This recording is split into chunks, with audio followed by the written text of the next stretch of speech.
Lone Wolf, Demon Slayer, Shadow Ring, Alien Overlord, the Genius, the first to exterminate a ruling species, War God, one of the 9 heroes, and many more. These titles were earned by Hyuk over 15 years as a hunter and finally as a savior. But even after waiting for 6 months, the outbreak never came. No alien races, no awakened superhumans. None of it existed in this world. Ultimately, Hyuk had to accept this was a different Earth than the one he knew. In any case, the fact that the outbreak didn't happen was truly a blessing for the people of this world, even if that meant the Resistance's sacrifices were meaningless. Not long ago, on a sunny day, Hyuk appeared, lying on the ground, his eyes darting around as he joyfully exclaimed, "Did I succeed? Thank heavens, I've returned at the optimal time. I have about 7 months before the invasion. Until then, I must train this weak body and stockpile resources for the crisis. The fate of 8 billion people depends on me. This time, I must awaken the moment the first outbreak happens. I'll prepare my body for it." 7 months later, at Bukhansan, Hyuk watched a boulder, waiting nervously. In 1 minute and 30 seconds, a wormhole would open right here. My body is far from its peak condition, but I've at least met the minimum requirements. In 1 more minute, a wormhole will appear at the rock, and with it, a powerful wave of mana will pour out. Like a baptism, it forcibly alters the human body and carves an awakening circuit, a channel for mana. The real problem is the alien vanguard that appears with the wormhole in Korea. They were giant ants and 4-legged cockroaches. At his peak, they were nothing but fodder. But now, even 5 or 6 newly awakened hunters would struggle against a single one. But with my experience, I'll be able to handle them. It's about to open. Hyuk focused, counting down. 3, 2, 1. Now. Flashing back to the previous outbreak, 25 years after alien monsters invaded Earth, the end of the world had come. Humanity launched its final counterattack. Dragon Emperor Kabuna led the resistance army, rallying their spirits. The only way to end this war is to kill the alien ruler. Offer your last breath for humanity. Their enemy appeared, perfectly calm, and launched a direct assault against the resistance forces, creating a hellish battlefield of fire. The alien race's army remained at full strength, holding an overwhelming advantage. Hyuk, his face filled with rage, suddenly charged. "You bastard, I'll kill you!" But Kabuna stopped him, the commander calm despite his severed arm. "Hyuk, I'm fine. Stopping him with humanity's power is nearly impossible. Our only remaining choice is to use that method." The last hope humanity discovered after a 25-year war was the time-space regression stone. Its wielder could return to the past just once. Kabuna then made his decision. If only one person can go, it must be you, Hyuk. The other comrades immediately agreed. The fate of 8 billion people is in your hands. Hyuk accepted the immense responsibility with grim determination. "All right. In the next life, I hope we can all meet again with smiles." After he departed, his comrades could finally breathe a sigh of relief. They steeled their spirits for one last mission, to fight the alien ruler. There was still a long road ahead. Kabuna led the charge, shouting one last time, "Let's fight!" After 3 hopeful heartbeats, nothing happened. He tried to reassure himself. Maybe there's a 10-second margin of error, and then night fell, and Hyuk began to panic. Right, I must have miscalculated the day. I'll come back tomorrow. His tomorrow became a week, still with no activity. Soon a month passed, which then stretched to half a year. Still, no outbreak occurred.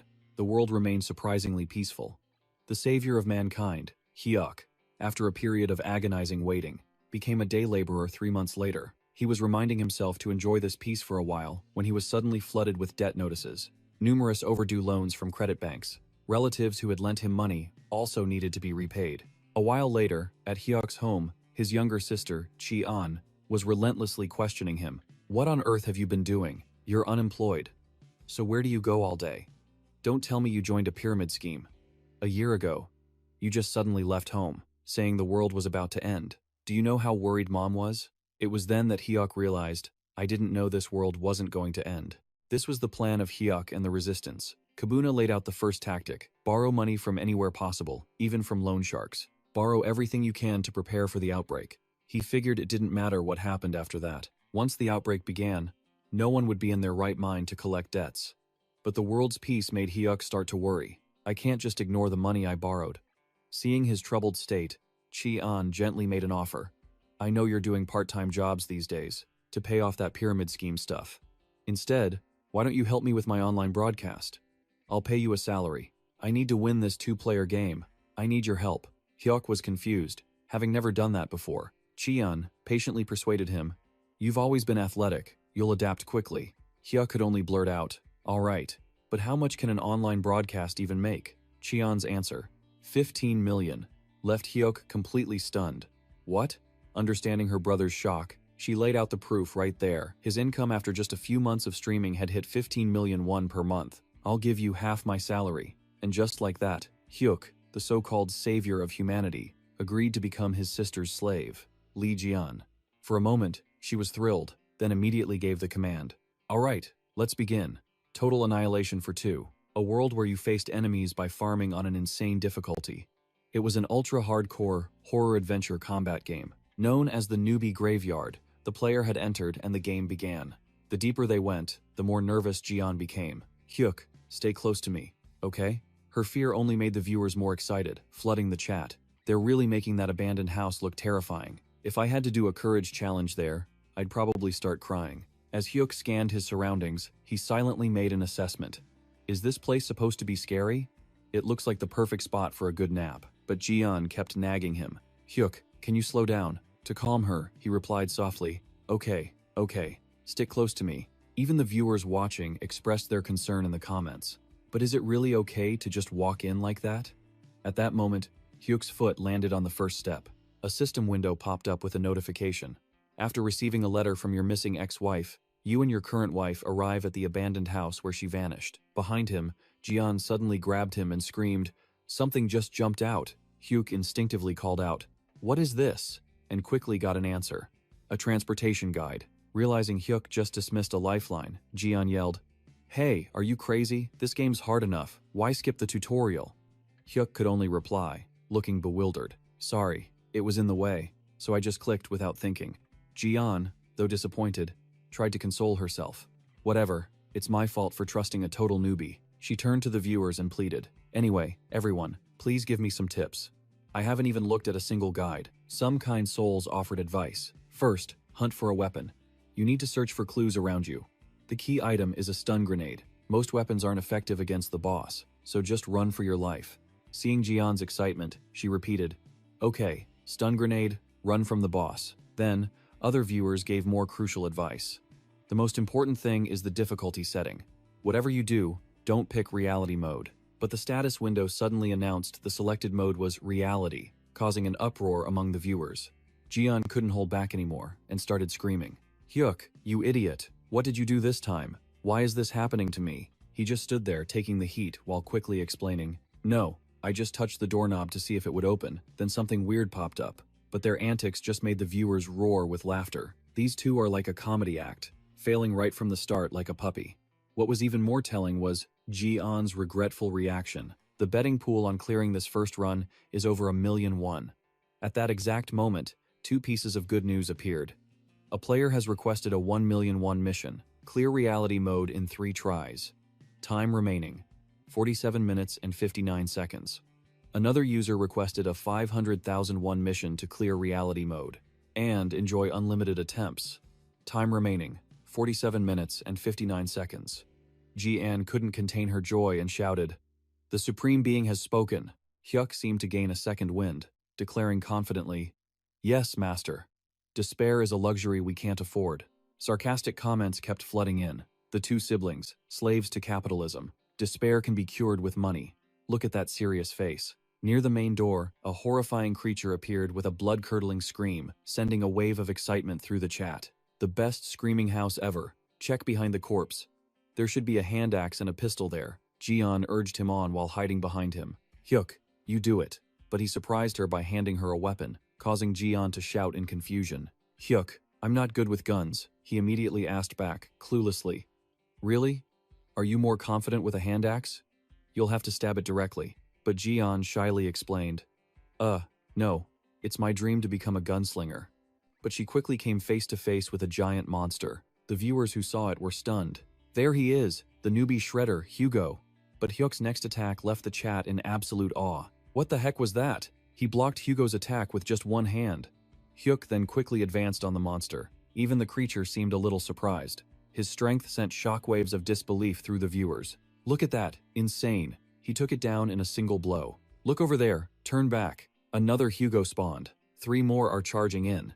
But Hyuk remained calm, determined to defeat them. 3 Hugos rushed him all at once. But once again, he tore them apart. The viewers were now in a state of utter confusion, unable to explain what they were seeing. I have no idea what just happened. Our big bro is safe. After dealing with them, Hyuk didn't forget to check on his teammate, Jian. You must have been terrified, right? But she unexpectedly pulled the trigger, causing the status window to abruptly announce, "Mission failed. Player Hyuk has died." Jian rushed toward him, shouting, "I'm sorry, it's my fault." The viewers were all crying with laughter. What did I just witness? This is legendary comedy. At that moment, in a luxury apartment, a disappointed voice could be heard. There's no way he took down a Hugo that easily. Even in reality mode, 2 Hugos at once is my absolute limit. This was the voice of Black Ops, a streamer specializing in horror games. The more he watched, the more he couldn't believe his eyes. He beat 4 of them with just a hand axe? Wait, what was this guy's name again? As the game loaded, the comment section erupted with mockery. This is a total train wreck. I'm dying laughing. Next to Hyuk, Cheon was still incredibly guilty. Hyuk, I'm sorry, it was a real mistake. But he responded with a gentle voice. Don't worry, Cheon, that was my fault. But his tone suddenly became harsh. I shouldn't have handed a gun to an idiot like you, she stammered. I said I was sorry. I'll do better next time. Hyuk's voice dropped. There is no next time for you. Just follow my lead. We're moving quickly this time. Cheon pouted at his words. Fine. Let's see how you do without me, Hyuk. Instantly, he dove into combat, wiping out the monsters in a flash. The viewers erupted in a storm of praise. He's even faster by himself. She's such a liability. Hyuk glanced back at Cheon, full of pride. See, I can handle things alone. Alright, let's assign roles for the next phase. Cheon's eyes widened in shock. Roles? Understanding her confusion, he began to explain. I'll take care of guns, melee, looting, and scouting. Cheon asked blankly, so what do I do? Hyuk couldn't help but snap at her. Just be quiet and cheer for me. Can you do that? A wave of disappointment hit Cheon as she shot back. Damn it. This is my game. How come I only get to cheer? But Hyuk was unfazed. Okay, let's go. The viewers couldn't help but laugh. Look at him, completely ignoring her. Forced into the party. The moment Hyuk opened the door, the chat flooded with comments. Alright cheerleader, get ready, it's showtime. A massive monster named Jute appeared right after. The mid-boss of Duo Annihilation. Trailing behind Hyuk, Cheon screamed in terror. It's here. Panicking, she shoved him toward the beast. He roared in frustration. Hey, you moron. Cheon's move had the viewers cracking up. Another team kill. I'm losing it. Hyuk swiftly dodged Jute's first strike. He followed with a devastating kick, roaring with confidence. Get down. After toppling Jute, Hyuk raised his axe, thinking to himself, compared to the world I survived, a monster like this is absolutely nothing. His move left the audience baffled. Why is he treating Jute like it's a piece of cake? But Jute's shins are too thick. You can't pierce its muscles with a simple hand axe. That's why most newcomers have no other option than to run. But Hyuk remained utterly resolute. If it's not working, I'll make it work. His actions forced everyone to see him differently, in a new light. A rookie just defeated Jute? One user happily donated 1,001, asking a question. Did he actually kill it? Cheon stared in disbelief, screaming, I have no idea. Hyuk just looked back, confused. Why not? It was easy. The chat was now exploding with comments. Usually, only veterans can kill it after unloading all their firepower and spilling blood in a hopeless battle. You're not a rookie, are you? Cheon quickly provided the answer. No, he is new. This prompted the viewers to issue a new challenge. If you're that confident, then open your status window for us to see. To please the crowd, Cheon eagerly agreed. Alright, fine. Show them your status window.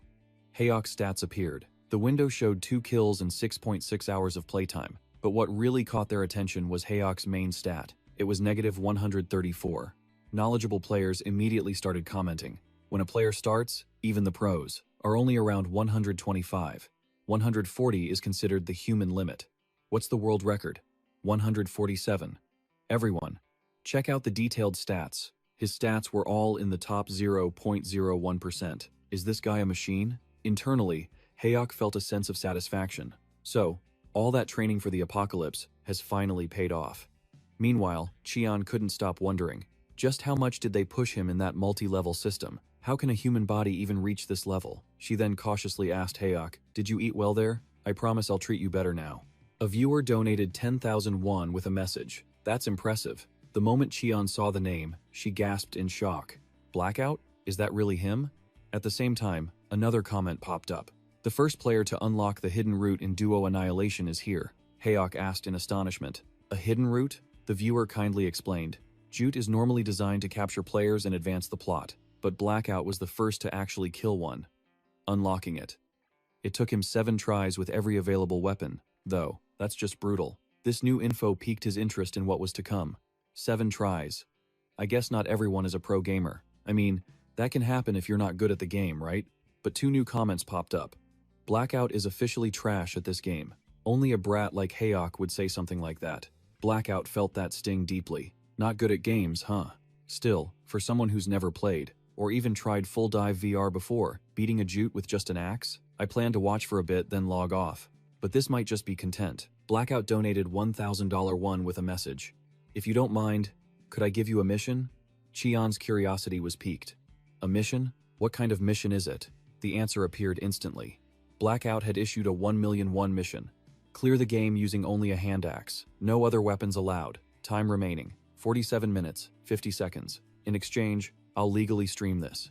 This made Cheon erupt with pure joy, shouting, 1 million won. The chat immediately exploded with comments. But clear the whole game with just a hand axe? Forget Jute. What about the final boss? Don't you think that's a bit unreasonable? The game doesn't just have humanoid enemies, you know, and other monsters with just that tiny hand axe? You might as well tell me to give up now. Blackout continued his taunts in the chat. Is the hand axe too much? Then how about a crowbar or a chainsaw? But then, a system notification appeared. Mission successful. Blackout has donated 1 million won, making Hyuk shout in confusion. Wrong button, Jian asked frantically from behind. What are you doing? He answered with the honest truth. I meant to accept the axe mission, but I accidentally hit success. Now that this has happened, I'll complete it no matter what. Please stop this sudden madness. Your enemy is Zonda, the second mid-boss. It tears players apart with terrifying speed. Even Blackout was stunned by Hyuk's move.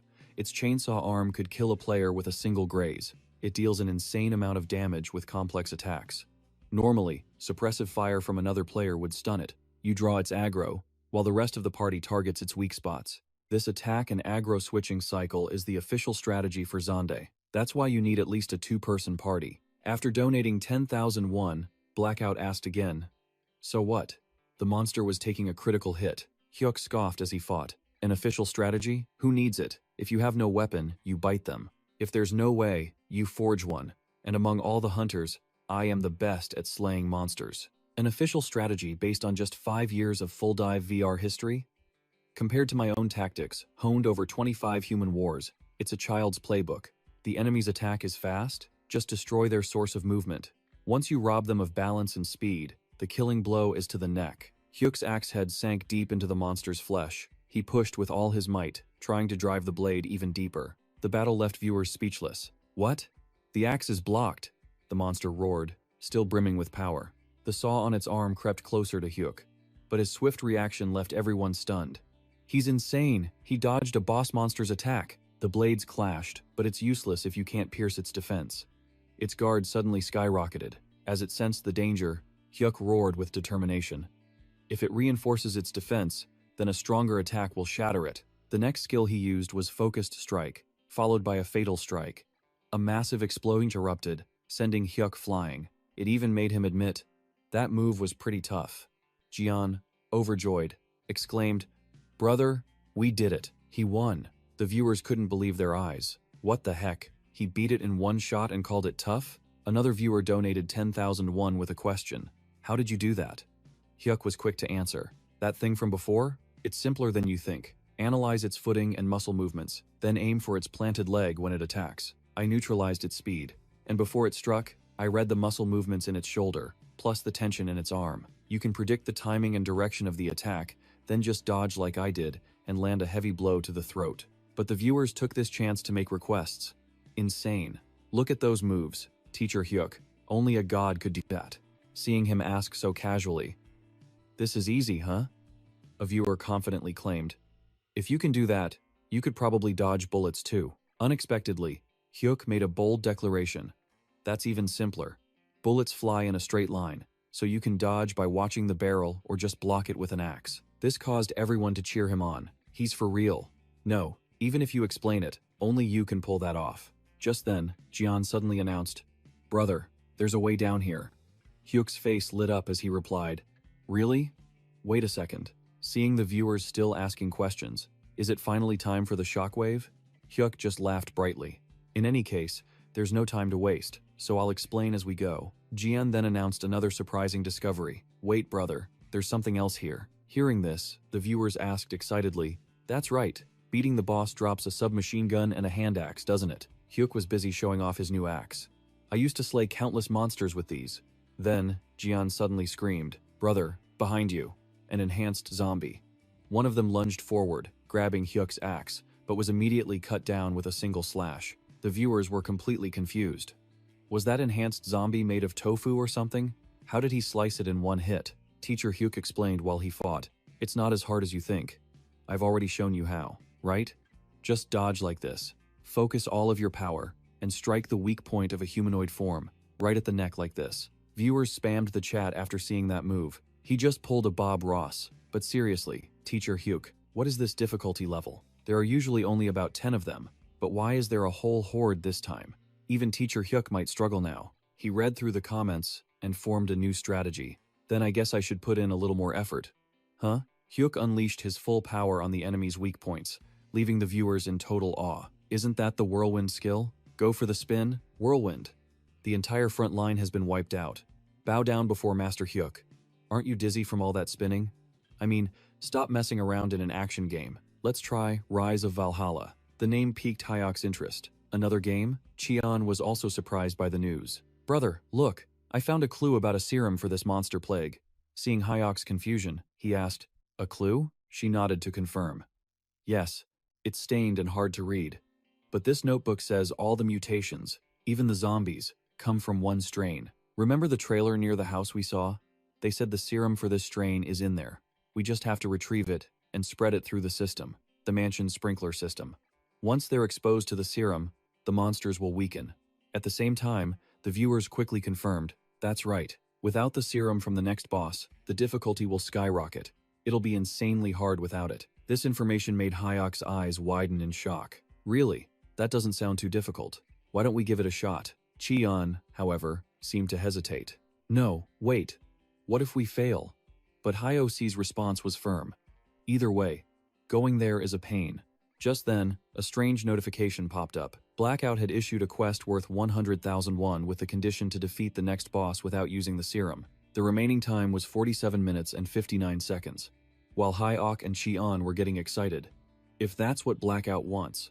A true intellectual. The audience erupted in laughter. There they go again, the capitalist slave siblings. They get serious the second money's involved. After a moment of observation, Chi-an noticed the precarious situation. The floor is cracking.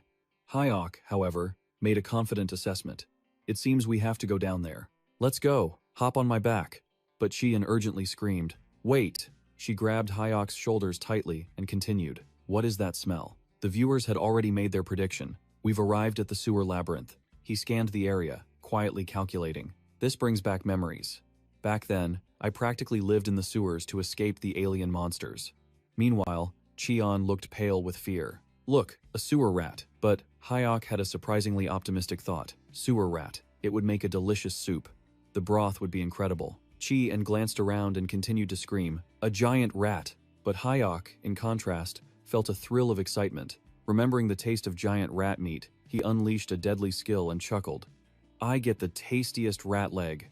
Enjoy the meal." Seeing Hyuk's actions, Cheon recoiled in horror. "You psycho, why are you eating that?" After savoring the delicious food, he had a look of pure excitement when another monster suddenly appeared. Called a Trow, it was a final boss monster with tentacle-like arms and powerful regenerative abilities. The viewers flooded the comments. "What the hell? It's appearing here. Before the boss room?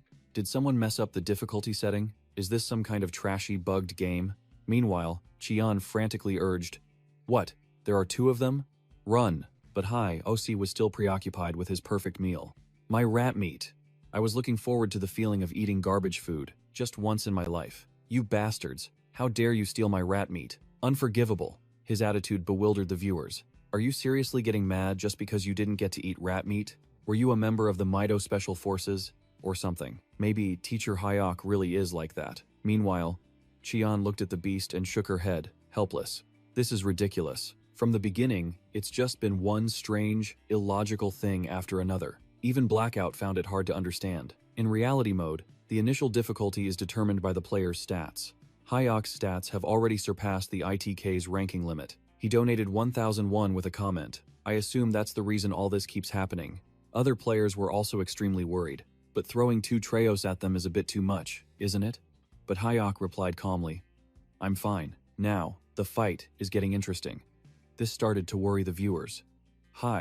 OC's mentality is insane, but it's too soon to let his guard down. A Tro's regeneration is terrifying. That much damage healed in an instant, and as soon as it was attacked, it reacted, starting to spew poisonous gas. Qian then announced in a panic, We're poisoned. We only have 10 minutes." The viewers continued to drop comments, facing a Tro with insane regeneration while also being poisoned. This is truly a horrifying scene. That's why the battle with a Tro is called Hell Difficulty. Even so, High OC had already figured out his strategy. If it keeps regenerating, then we'll just keep smashing it until it can't regenerate anymore. The Tro was battered by his attacks, its body covered in wounds, but Qian, fighting the other one, felt helpless. "I severed its neck, but it's still alive." The viewers didn't hesitate to explain it to her. A Tro has infinite regeneration unless you destroy its heart. This gave Hyok a quiet realization. The heart? So the heart is its core? The Trio was charging aggressively, but he decisively struck its weak point. One of Hyok's axes came down, tearing open the monster's chest and leaving it to cry out in agony on the ground. He looked towards it and made a powerful declaration. "If the heart is its weak point, I'll tear it out and crush it myself." Another Tro was lunging from the air. It didn't realize it was about to attack its own comrade. Amidst Cheon's shocked gasp and desperate scream, "Brother!" The viewers were all left completely baffled. What was that? What am I seeing right now? He baited its attack to destroy the other one's heart. That's insane. Was that his plan from the start? The Tro that had been used looked on in pure rage. High OC continued to strike the monster with sharp and decisive actions, causing the Tro's chest to be ripped open again, letting him claim a glorious victory as he stood over its body. Comments from the viewers continued to appear. "This is insane. How is that even possible? Mom, when I grow up, I want to be a dual-axe warrior." Scream louder. Hyok, scream. Even Qian couldn't hold back her excitement and shouted, "Awesome." She then seized the moment to rally the viewers. "Everyone, after witnessing a battle that legendary, don't you think he deserves a little something in return?" Her words immediately resonated with the audience. That's right. The donations started pouring in. Donation mode activated. A user sent 10,001 with a message, "Master, that was absolutely crazy. How did you do that?" Another user dropped 100 USD, while another shelled out 50,001 with a playful taunt. "Are you serious?" After seeing the huge windfall, Chi-an didn't forget to show her gratitude. "Thank you. Thank you so much. I'll use this donation money to buy meat for my brother and me." Meanwhile, High OC was just filled with curiosity. "Is all of this money? How much did we make today?" His sister then pressed him. "Hey, what do you want to do now? Keep playing?" This pushed Hyok to make a quick decision. "We've been playing for 8 hours straight. Let's stop here for today." This announcement left the viewers feeling a wave of disappointment. "Only 8 hours? You should play for at least 18. Are you abandoning us? So cruel." To soothe their disappointment, Hyok offered a gentle explanation. "I'm starting to lose my focus, and since this is my first time in virtual reality, I'm feeling a little dizzy." And with that, the two siblings said their goodbyes. "Alright, I understand. We'll be back next time to finish the job. So, for now, farewell."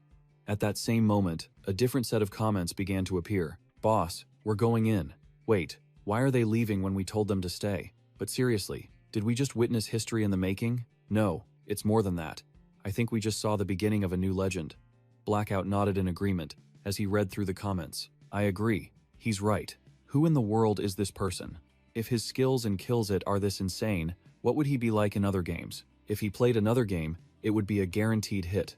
No, an absolute blockbuster. We can't waste any more time. That person. They're trying to pull him to their side." After arriving home, Li Qian couldn't contain her excitement. "Appa, that was amazing. How did you do that?" You looked like you've been wielding dual axes your entire life. Just like this. And this, she muttered, swinging a frying pan around. Not wanting to get hit, Hayok yelled, "Sis, stop that." Then he twisted the knife about her being single. At his words, her eyes welled up with tears, and she raised the pan to strike. "You jerk! What was that? I have plenty of connections. I'm actually pretty popular." Unfazed, "Hi." Okay continued to mock her. "Sure, you are. Next you'll tell me you're not single for life, and your imaginary relationships don't count." But Qian stopped joking and got serious. "Anyway, for real, how did you do it? You looked like a monster on steroids." Hayok hadn't done anything special. He just acted, and it simply worked. Qian had to admit he was just a natural talent. Ever since he was a kid, Hayok was incredibly strong. If it wasn't for that fortune teller's prediction, this boy has the face of one destined to save the world. Their parents were so shocked they nearly fainted. This child? Qian's parents believed that nonsense without a single doubt, and so they ignored the desperate pleas. The pleas of his gym teacher. He even went to their house to persuade them. "Ma'am, Leto Hayok's brain is just for decoration. He was born to be an athlete." Before he could finish, her father dragged him out of the house while her mother screamed, "Silence! How dare you obstruct the path of a future UN Secretary General?" If they had listened to that teacher, he could have won an Olympic medal or two by now. Our parents regret it every single day. Now Hayok is just a talentless fool. Qian sighed, letting the past go. "Anyway, Appa, since you've started this, why not try streaming for real?" The main character pointed to himself. "Streaming? Me?" Qian held up her phone to explain. "You saw the viewers' reactions today, right? If you just play without saying a word, you'll still gain massive popularity." Hayok seemed convinced. Thinking back on it, it really has been a long time. Before I returned to the past, I fought for my life for more than 15 years.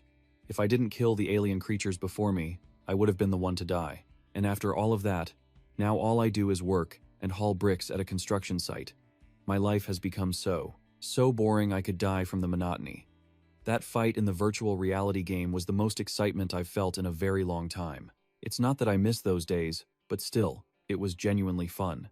Hyoc clenched his fist as excitement surged through him. Hearing this, Qian's eyes lit up. "So, does that mean you'll do it?" Oxy quickly dampened his sister's enthusiasm. "I still have debts to pay. Let me think about it a little more." Qian's face soured as she tried to snap him back to reality. "God, you're so dense. That's exactly why you should stream more." For the quest rewards, from the quest blackout set for the last round, you earned over 3 million won today alone. At the mention of money, Hayok was stunned. 3 million? In a single day, I could pay off all my debt in a flash. Seeing that her brother was hooked, she pushed him. "So you'll do it, right? But do you have enough money for a capsule?" Hayok presented her with a plate of fruit like an offering. "Well, I was counting on my amazing sister's fabulous credit card." Flattered beyond belief by her brother, Qian puffed up with pride. "Fine. You know what, Appa?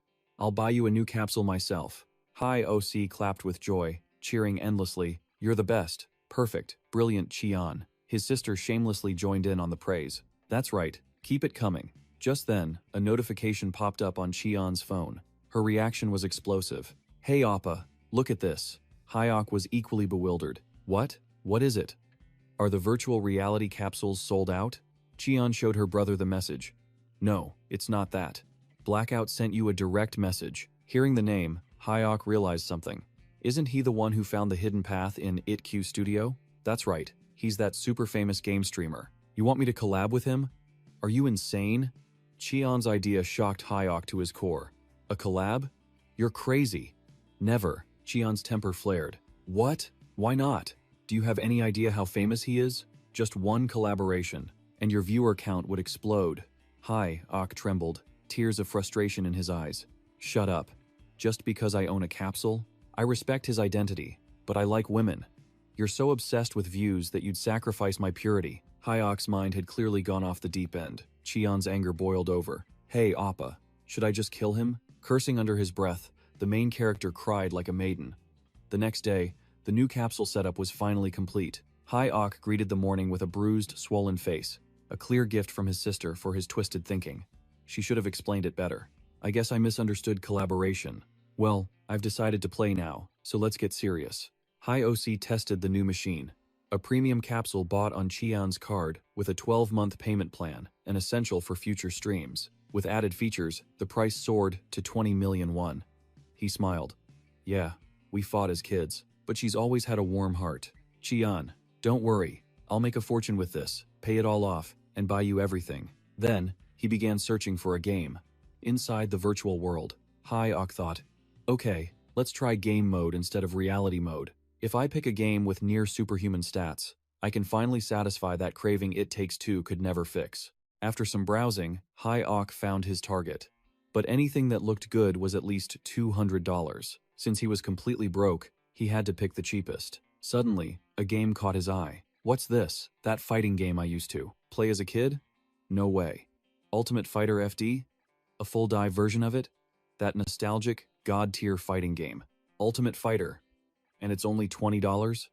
An instant buy, no hesitation. System. Purchase of Ultimate Fighter FD complete. Connecting to the game lobby. Please select a nickname. Hi OC was thrilled. If my old Ultimate Fighter handle is still available, I'll use So What. The system responded instantly. Nickname has been set to So What. He slammed a fist into the virtual floor to test his body. Brutal fist, chain kick, wolf fang. After running through the motions, hi, OC's eyes gleamed. So, this is my max potential in game mode? Not quite superhuman like before, but I can tell. I've definitely shattered normal human limits. This must be the cap for what an average person's body can handle, right? Any faster, and perception couldn't keep up. Alright, warm-up's done. Time for a real fight. Searching for a ranked match. A system notification appeared. So what does not meet the level requirement for ranked matches? Hyok suddenly remembered that rule. Guess there's no other choice. Find an open room instead. The system complied instantly. Searching for open rooms in Ultimate Fighter FD. Searching. As he waited, Hyok had an idea. Should I pick a character to play? Elsewhere, another player was deep in Ultimate Fighter, their live commentary echoing with excitement. Let's go. The Sword Princess scores another victory today. System, Hajiang wins. She struck a cool pose for her viewers. Quest complete. Instantly, 50,000 won flowed into Hajiang's account. Today's quests are all really generous. This was the swordswoman Hajiang, a streamer with a steady 2,000 average viewers, who had been broadcasting for about a year. A comment appeared in chat. But who is this woman? How is she so good at Ultimate Fighter? A 1,001 donation followed. Are you new to Ultimate Fighter? How can you not know the Sword Princess? This game used to be huge. It even had a world championship. Back in its prime, she was a top-tier player in Ultimate Fighter, known by the nickname Sword Princesses. In a fighting game world ruled by men, she was a true standout. Hearing these words, Ha Gyung couldn't help but stop the flood of praise. Fanboy Appa, that's enough. Stop, it's been ages since I played Ultimate Fighter, professionally. So of course not everyone knows me. Besides, these days people think of Iron Fist, not Ultimate Fighter, and that's why most UF players have moved on. Anyway, since I'm logged in, let's find the next match. System, find a room with a player at my level.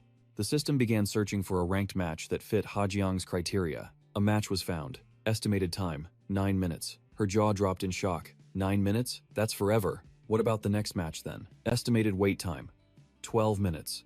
Hajiang held her head.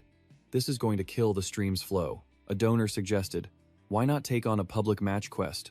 For old time's sake. Her spirits lifted. That's a good idea. The wait time is awful anyway. The user sent a quest for 100,000. 1. Win 5 public matches in a row. Time limit, 11 minutes, 59 seconds. Hajiang pleaded. 5 straight wins? That's too hard. Give me a break. The viewers chattered among themselves. Since Ultimate Fighter died, only veteran players are left. The public rooms are a battlefield now, filled with nothing but experienced players, right? It's where the high-level players go to destroy all the newbies. This is exactly why public matches became a playground for veteran hunters. Even the Sword Princess was annihilated by a pro last time, but that was Batago. The insult made Harung's pride flare up. That's because I didn't use my main, but Batago used his main. Alright, time to use my Smurf account. Harung then became Adventurer Rara. She was fired up this time. With my Smurf, I'll show everyone a real newbie slaughter. Harung shouted with fighting spirit. She made a public room titled Anti-Fire Showdown for absolute beginners only. The viewers were just as excited.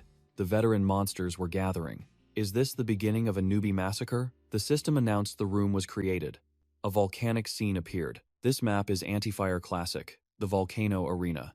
The first to appear was Night Warrior Hoken, a man with hands ablaze in dark fire. Judging by his stance, he's probably platinum rank. Harang sized up her opponent. Hoken, a character with easy combos and a few cheap but effective moves. He's not hard to control, and the character is strong. He's always in the top 3 most popular characters in anti-fire. Hoken attacked, leaping from his position, aiming his fiery hand at his opponent. His specialty is utilizing a fighter's signature rush. Dark Fire Strike. Hoken slammed his fist down, but Harang jumped away. At close range, the fighter has the upper hand. The basic strategy for a mage against a fighter is to first create distance, then use ranged spells. Harang pulled out her staff and attacked Hoken. He couldn't defend, only raising his arms to block the light. Harang seized the opportunity, rushing forward with her staff. She threw the staff toward Hoken. He took the hit, blood spraying from his nose. Hey, what the hell? Is that even magic? That was just throwing a staff. Harang wasn't finished. She flash-stepped and grabbed Hoken's muscular arm. This was the ultimate technique of all magic. Physical therapy magic. Harang slammed the huge man. The viewers exploded. There it is, the body slam. She even perfectly copied Hoken's wrestling move. She retrieved her staff. Actually, physical therapy magic is just a setup for the real spell. It takes a little time to activate. Everyone got excited. It's coming. Sorcerer Rara's ultimate skill, Summon Meteor. Harang laughed loudly. Hoken was scared to death. Oh god, this is too much. Hoken quit and ran, giving the viewers a good laugh. So overpowered. Harang waved Hoken off. Goodbye, platinum rank. In your next game life, I hope you're reborn as a pro. Before Hoken disappeared from the game, he cursed, "Damn you, anti-fire veterans. I hope this game dies soon." The viewers laughed their heads off. Smashing platinum tier newbies never gets old. Thank you, dear Hoken, for your generous praise. A system notification appeared. Sword Sanctus wins.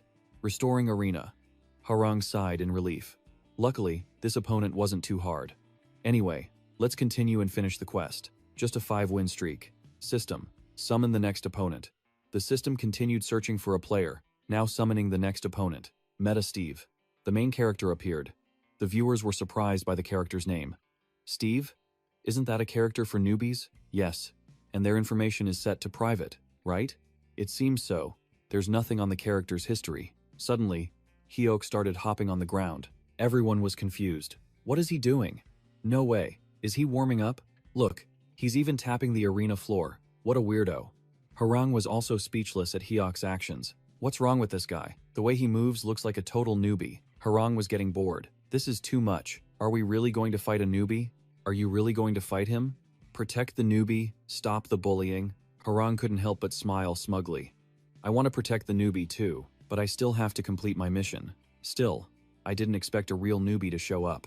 A viewer retorted, then wipe that smirk off your face. You're the one who wrote, "For absolute beginners," only in the lobby title. It's your fault. Anyway, let the match begin.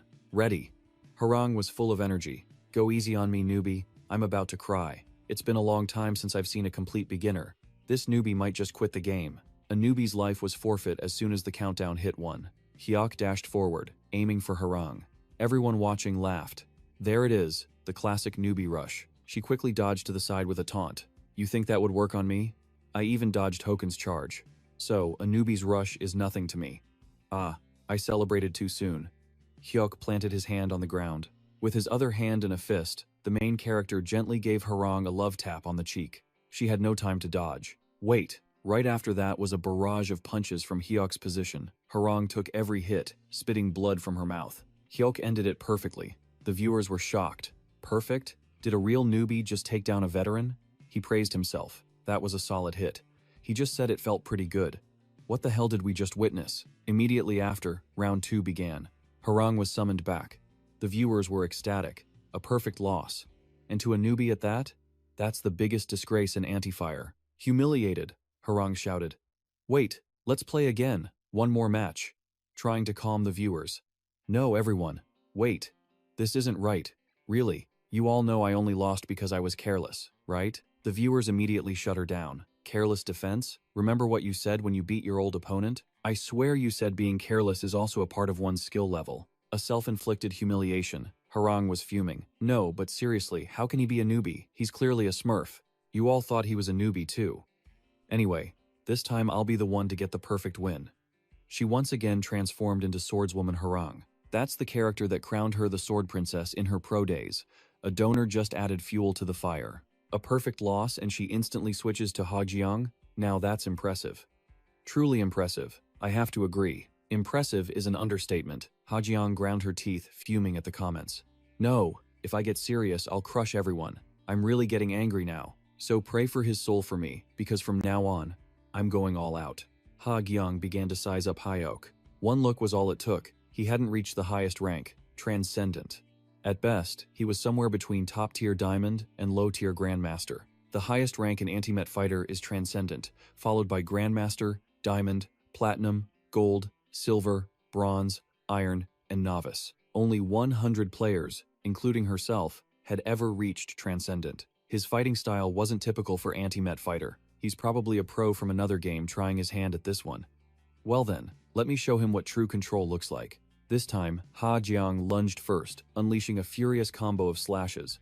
Hyok dodged, retaliating with his signature punch. Ha Jiang was ready. I won't go down so easily this time, but he caught her sword arm, while his other fist shot towards her face. She panicked. Wait! But once again, Ha Jiang was about to get wrecked. A familiar scene unfolded as she was beaten senseless, screaming, "I'm gonna die." The viewers erupted in laughter. Damn, this scene looks so familiar. She got perfectly defeated again, just like last time. You call this a pro? She should be called the Sword Kid, not the Sword Princess now. Ha Jiang couldn't accept it. No, one more. Let's go again. But the third match also went to Stiver's character. Ha Jiang lay defeated on the ground, whining, "Take it easy on me." Hyok just cracked his knuckles and turned away. A clean 5-win streak. The staff-wielding character was easy at first, but she drew a sword near the end, using some strange skills. That made it a bit tricky. I wanted to test out my superpowers, so I logged in through a special game mode, but out of habit. I skipped the tutorial, so I had no clue how to use them. To be sure, I even tried to use my old magic control instincts, but nothing worked. Even though, I chose this mode to remember my old strength. Next time, I'd better do the tutorial first. Just then, Ha Jiang's avatar suddenly reappeared. Hyok was pleased. "Oh, you're back? That was a pretty good game. What's your rank?" Ha Jiang just pointed a finger straight at him. She was yelling, but he couldn't hear a single word. "What are you saying?" "What? I can't hear you at all." After a moment, Hyok finally realized. Did they enable the in-game mute function to fully concentrate? If so, they can't hear anything I'm saying, can they? Ha Jiang gestured for Hyok to come closer. The revenge match request received notification popped up repeatedly. Hyok saw it and panicked. "Oh man, what do I do?" The number of revenge match requests was piling up. He flatly refused. "Sorry, but I have to go. So, yeah, have fun. I should log out quick and figure out how to activate my skills." Seeing him leave, Ha Jiang was completely stunned. She seemed to be trying to stop him, but the main character couldn't hear a thing. Hyok noticed. What are they shouting about now? Based on their lip movements, are they asking for my username to add me and fight later? The main character turned back, hands on his hips, and proudly stated his name. Is that it? Then he reconsidered. Wait a second. They probably still can't hear me, so the system must have displayed my name. But this name was too perfect, like a direct taunt to Ha Jiang. She burst into tears of rage. "Hey, you bastard!" After that, Hyok logged out. Ha Jiang screamed at the sky. "I swear I will find you." Who the hell was that guy? The viewers laughed at her reaction. Ha Jiang was breathing fire. How dare they ignore me? A donor tried to calm her down. Wait, Sword Princess, that person wasn't ignoring you. For new accounts, voice chat is turned off by default. They probably never turned it on, so they couldn't hear you from the start. Ha Jiang gritted her teeth. No way, that's impossible. You all saw it. In the final round, my signature move, the Dance of Death. And yet, that so-called newbie dodged every single hit and finished me mid-attack. Do you really think a new player could pull that off in one match? That guy is definitely a retired pro hunting me down. Or maybe a top amateur from Anti-Met Fighter's golden age. Or even a current pro hiding their identity. The viewers wondered too. But seriously, who was that guy? Anatone? Could it be? Ha Jiang was shocked. The legend of Ultimate Fighter, the one called the greatest of all time. Anatone? No, it can't be him. Anatone's style is textbook perfection, but this guy's movements had no pattern. It's like he had no form at all. No, that's impossible. If that were true, wouldn't it mean he read all my moves and reacted in real time during the fight? No way. That's beyond the scope of a game. A monster like that can't possibly exist. Looking back, Hyok's reaction was so innocent. "You're back? That was a good game. What's your rank?" Hajang had yelled at him then. "Are you kidding me? You fought me, so you should know." At that point, the comments were targeting Hajang. LOL. He even said it was pretty good. The Sword Princess is just a mediocre transcendent. At the time, she was cursing at those people. "Can you all just shut up?" Because of those anonymous trolls, Hajang took her anger out on the main character. "Enough! Who are you, really? You're a former pro player, aren't you? Or are you still active?" Seeing him just stand there, Hajang lowered her voice. "Fine. Enough talk. Accept my challenge for revenge." The duel request flashed, stunning Hyok, who considered fleeing. Harang's fury blazed. "Are you serious? You know who I am. You came here to target me, didn't you? No one on the Korean server is my equal, so don't play dumb." Hyok then turned, stating his username. They were talking past each other, which only fueled Harang's rage. She swore she would find the main character. Before logging off, she screamed, "Don't try and stop me. I'll hunt that bastard down and make him quit the game." "Forever," the viewers mocked Harang. "How pathetic." The Sword Princess lost with her main, absolutely legendary, Sword Princess. Hours later, Hyok returned to reality, drenched in sweat. Was that the 14th match? Computer, show my ranking stats. Current rank, 14 wins, 0 losses. He reviewed the stats. Besides the first player, the general skill level in ranked mode seemed surprisingly low. Every opponent so far had fallen for basic feints, exposing fatal weaknesses. But he was only in the diamond tier, with 2 higher ranks to go. The highest ranks would surely have more interesting challengers. But that first player definitely showed some promise. I should send them a friend request. The system confirmed. Friend request sent to the player Swordswoman. Now, would she accept? Then, another notification appeared. Chi-an had invited him to a match of It Kills 2. Hyok remembered. Right, he'd promised Chi-an a live stream today. It was already 8 p.m. Time to go. He accepted the invite. Current viewers, 173. A crowd was already waiting. "Why are you a minute late? Open the gates. Master Leto, Hyok is here. May your noble spirit always shine brightly." Chi-an started first. "Hey everyone, it's great to see you again." The audience cheered in welcome. Chi-an. "Is the person behind you the axe murderer?" She grinned, pointing at her brother. "That's him. Look, he totally looks like a killer. I mean, my dear Appa here is the infamous axe murderer from It Kills." Hyok heard this and wondered, "Axe murderer? What does that mean?" Chi-an explained, "Your last It Kills run is going viral on every game forum. So, what's the plan for today?" Chi-an spoke cryptically, making the viewers curious. "What is it? Is something big happening?" Chi-an prompted him. "Appa, raise your axe." Introducing the specialty of Master Lido Hyok, the It Kills speedrun, the ultimate axe duo massacre. His sister hyped him up. Hyok was both stunned and embarrassed.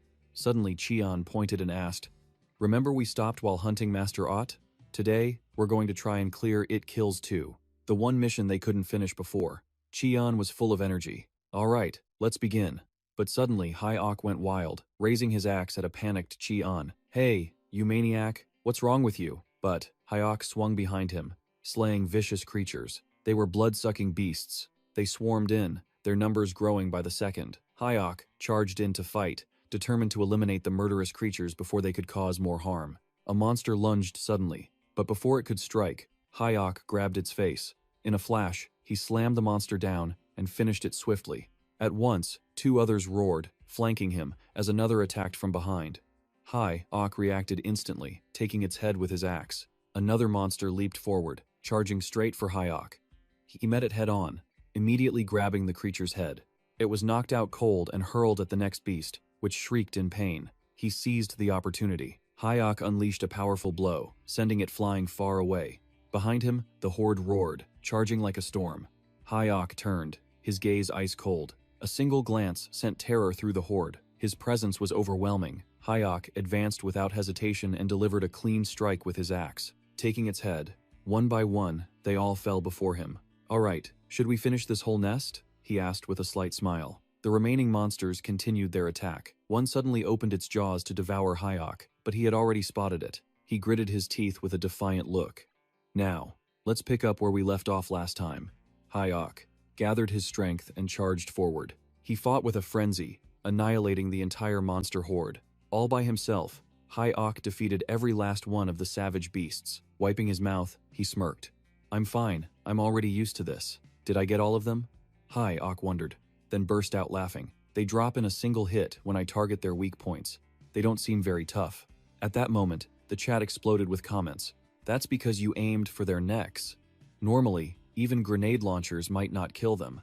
Actually, the pros all use knives, and melee weapons cause a longer stun. That's when Hyok realized they were designed to be taken down in exactly that way. No wonder it was so easy. A few comments appeared. What? We don't charge head-on into battle like you do. Right, sneaking up from behind to stab them is the best way. Reading this, Hyok was surprised. Really? From my observation, they only charge straight ahead. Can't you just predict their moves, dodge, and then kill them? At that, Cheon sighed. Normal people can't do that, you giant fool. He's never been this dense before. How can a genius understand a normal person's struggles? Oh, well, as long as the live stream is exciting, it's fine. Cheon came forward. Stop explaining, and let's clear the next stage. So, Ok obeyed. Elsewhere, the battle was still raging fiercely. Harang charged straight at her opponent, but he reacted quickly and parried her attack. He then knocked her sword far away. He focused his power into his arm, countering Harang with a powerful technique. Just as his blow descended, Harang instantly leaped high into the air, dodging the fatal blow. Why won't you turn yellow? She snarled, making the man panic. Ha Jiang unleashed her death dance, a whirlwind of strikes that ravaged his body. In the end, the swordswoman was victorious. That opponent was tough, but Ha Jiang managed to pull through. From his skills, she figured they had to be transcendent rank. The death dance is effective even on high rankers, so why did it fail against that scrub earlier? Was that guy a current pro in the UF? Or maybe a former one? Or perhaps he's a pro from Iron Fist, not the UF. One thing was certain, he could be a contender for the world's strongest, right alongside Anatole, the greatest legend in the UF. Right, only someone like that would say those things. He must be truly curious about my skills. Suddenly, a notification. You have a friend request. The comments flooded with curiosity. What is it? Don't tell me it's a guy. If it is, get the pitchforks. But then, Ha Jiang's expression turned to shock. This sudden shift made the commenters anxious. Ha Jiang trembled, muttering curses as her anger flared. Are you mocking me by changing your nickname now? I will annihilate you. Elsewhere, Hai Oak's ear began to itch. Master Hai Oak was walking slow, so Chi An hurried him along. What are you doing? Hurry up. Someone must be talking trash about me. My ear is so itchy. We're almost there. The next boss is through this iron gate. Chi An spoke up, announcing she'd studied the strategy guide and felt confident. If you press this specific brick, it will open up. Chian urged Hai Oak to go inside. Just a few more steps up and we'll reach these iron bars, and behind them lies, just as you see, countless zombies. And with them is the final gatekeeper protecting the murderer's final boss. And the murderer should be right in the center. Looking closer, that didn't look like a zombie at all. Moreover, there was an old woman in a wheelchair.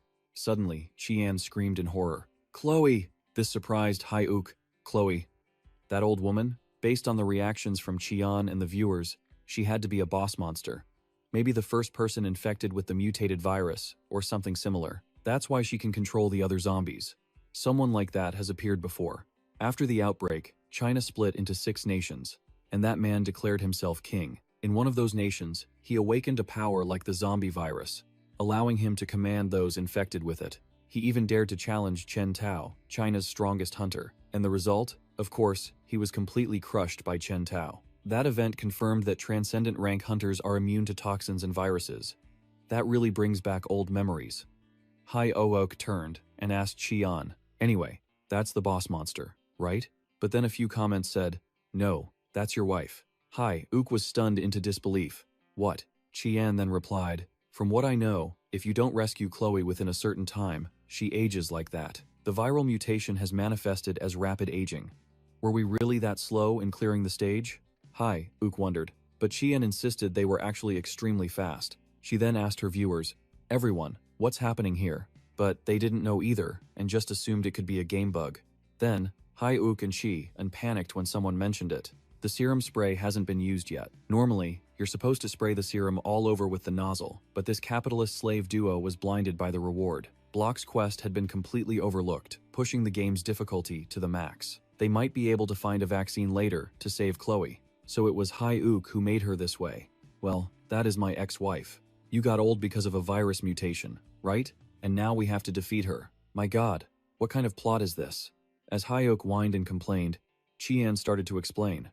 Actually, Chloe is the source of everything, right from the very beginning. Hey everyone, you don't mind spoilers, do you? And of course, they didn't mind. The truth is, Chloe was a biochemical weapons researcher. For a military organization, the mutant strain that caused all this chaos was created by her and her organization. Their goal was developing bioterrorism weapons, but she secretly tried to take the mutant strain from the lab to sell it to a rival organization. She was caught red-handed and ended up hiding here while being hunted by her own organization. And in the process, Chloe was infected by the pathogen. In short, Chloe is both the mastermind behind this situation and the source of all events. She is the host of the mutant strain, Chian said. Hearing this, Hyuk got more excited. Alright, so simply put, we just need to take her out and we clear the game, right?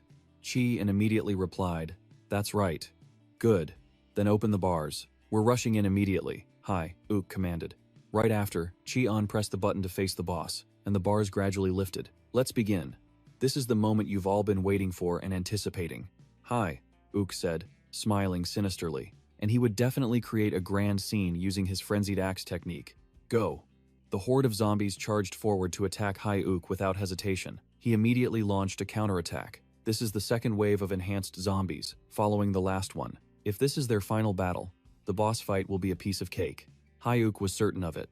However, some comments noted that there were too many enhanced zombies, at least double the amount from before. Just a light bite could inflict a status effect. No matter how good Master Hyuk is, this is impossible. To wipe them all out and then defeat the final boss, Chloe. But don't forget, our Master Hyuk has his ultimate crowd-clearing skill, Hurricane Rush. However, Hyuk speculated that using this skill repeatedly in reality mode, instead of game mode, was rather risky. So some viewers agreed in the comments. That's right, Master Hyuk gets motion sickness. So how is he going to clear out those zombies? Hyuk replied, if the goal isn't to eliminate them, but to take down the final boss. Just then, he launched a powerful kick into an approaching zombie's face. Then Hyuk roared. We can just dodge past the zombies. Time to find the shortest route and finish the final boss. Suddenly, Chloe's eyes flashed crimson as she flew into a rage. A wave of furious energy erupted, leaving Hyuk stunned. Instantly, a massive explosion shook the very heavens and earth. The comments flooded in. That's Chloe's ultimate sonic wave. If you drop your guard, that attack is absolutely devastating. And under the shattered wreckage lay a heap of zombies. Suddenly, a hand shot up from the pile, making the viewers' hearts race. It was Hyuk. He let out a sigh of relief. That was too close. The blast cleared the remaining zombies, leaving only the final boss. So Hyuk figured if he was careful with that last attack, he could beat the final boss instantly. However, Chloe's body began releasing some kind of toxin. This was the final boss's Phase 2 skill, the plague-bearing Dark Chloe, leaving the chat stunned. I wonder where it went. Is this a 3-murderer final boss, and he has to win with only 2 small axes? This difficulty is insane. Chian couldn't believe her eyes. Are you kidding me? There's usually 1. Why are there 3 instead of 2? And that's not including the final boss. Is the AI broken? Just then, the system announced the difficulty, and that the AI had donated 1,001 so far. My only thought is to destroy the one who forced me into servitude. After reading, Chian was still stunned, not understanding what was happening, as Hyuk gripped something tightly. But Chian was worried. How can he possibly win? This is absurd. Even if the final boss isn't that hard as a special entity, everyone knows how tough those murderers are. Plus, they turn invisible when they attack, making them even harder to handle. So, one viewer coached Chian, shoot them with the gun. They become visible when hit. That's how you clear the stage. But the problem is, we can't use that strategy here. There's a mission to only use melee weapons. Then his sister can't shoot? There's a reason the host hasn't fired a single shot this whole time. Meanwhile, Chian thought to herself, that person is right. I've let my brother do everything until now. I just need to hold back these freakish murderers with this gun. But then Hyuk suddenly called out to Chian and snapped the gun with his hands. Forget it. Don't even think about it. Chian was shocked. Why? I just want to help you. Hyuk gritted his teeth. The best way you can help is by doing nothing. Are you still obsessed with that one mistake? I just want to help you. Chian screamed, her voice trembling. One comment intentionally rubbed salt in her wound. That mistake put a hole in Master Hyuk's forehead. The team killer god. Chian raged. You think I wanted that to happen? Hyuk smiled to himself. Chian was probably just trying her best. Besides, this is just a game for fun. We should enjoy it. A moment later, Hyuk said to Cheon, "Alright, do you have the grenades we found earlier? When I give the signal, throw one forward." Hearing this, Cheon excitedly agreed. "Let's go, you can count on me." Then a comment popped up. "I have a feeling she's going to forget to pull the pin." Cheon pouted in response. "Come on, I at least know how to use a grenade." Hyuk even joked along. "That's right, our Cheon isn't an idiot." And now, it begins. Hyuk braced himself and dashed forward, shouting, "Get ready, Cheon." The horde of monsters charged right at them. This is the murderer's domain. The boss fight begins. When the moment was right, Hyuk signaled to Cheon, "Now." She immediately hurled the grenade towards them, but a viewer suddenly burst out laughing. Of all the places to throw it, she throws it right over Master Hyuk's head, and then, a massive explosion erupted. Cheon, however, was terrified to the point of tears. "I'm sorry, brother, my hand slipped." Hyuk's voice was calm. "I'm fine. Of course, I knew you'd do that. That's why I grabbed a zombie's corpse to use as a shield." Now, Hyuk would show the viewers his ultimate technique. "That's right, put your faith in my axe skills, not in my little sister." As he spoke, Hyuk leaped high into the air to strike the boss monster. This is the Murderer's Eye attack. The beast collapsed instantly in pain. Suddenly, a murderer-class monster appeared behind Hyuk. He instantly spun around, striking down the killer with his weapon. Continuing, Hyuk put all his strength into his arm and brought down a heavy blow on the boss, but the axe couldn't penetrate, worrying Hyuk. Just then, the semi-transparent murderer appeared behind Hyuk. It seized the opportunity and slammed into him with immense force. The situation was critical. Although attacking or being attacked breaks the monster's invisibility, there was no way to pierce its hard scales with just an axe. Suddenly, Hyuk smirked sinisterly. "This is getting a little annoying, isn't it? This is even more fun than I thought." Hearing that, a few viewers gasped in shock. He's really lost it. That's right, this is the Hyuk we know. Hyuk suddenly rushed forward with lightning speed. This time, let's play for real. First, the one in the middle can't go invisible. Its eye is injured. The other two are starting to cloak. Among the alien species I've faced, some altered their molecular structure to become transparent by letting all light pass through. Compared to them, these three snakes are nothing. Hyuk closed his eyes to focus his senses. Let's begin. Recalling the feeling of destroying those creatures before, he braced himself and charged the boss monster. He was now facing two enemies, one in front and one behind. Just as one lunged with a special move, luckily, Hyuk managed to evade it. First, he would attack the one with the injured eye. He readied his axe for a strike and yelled, "I'm not sure if the game implements this detail, but if the developers are the type who pay attention to the small things." That's right, I'll do it in reverse. If I focus my attack here, this reptilian monster will go down in a single blow. A few comments popped up, admiring Hyuk. This is the final boss's tentacle attack. Fortunately, Hyuk quickly dodged it. At that same moment, another murderer tried to strike from behind. Hyuk gripped his axe tightly and landed a devastating blow on the murderer.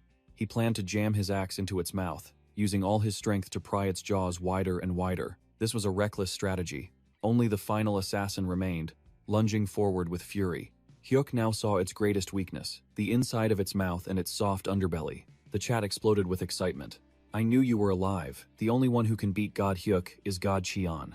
The assassin pushed onward, its body racked with pain.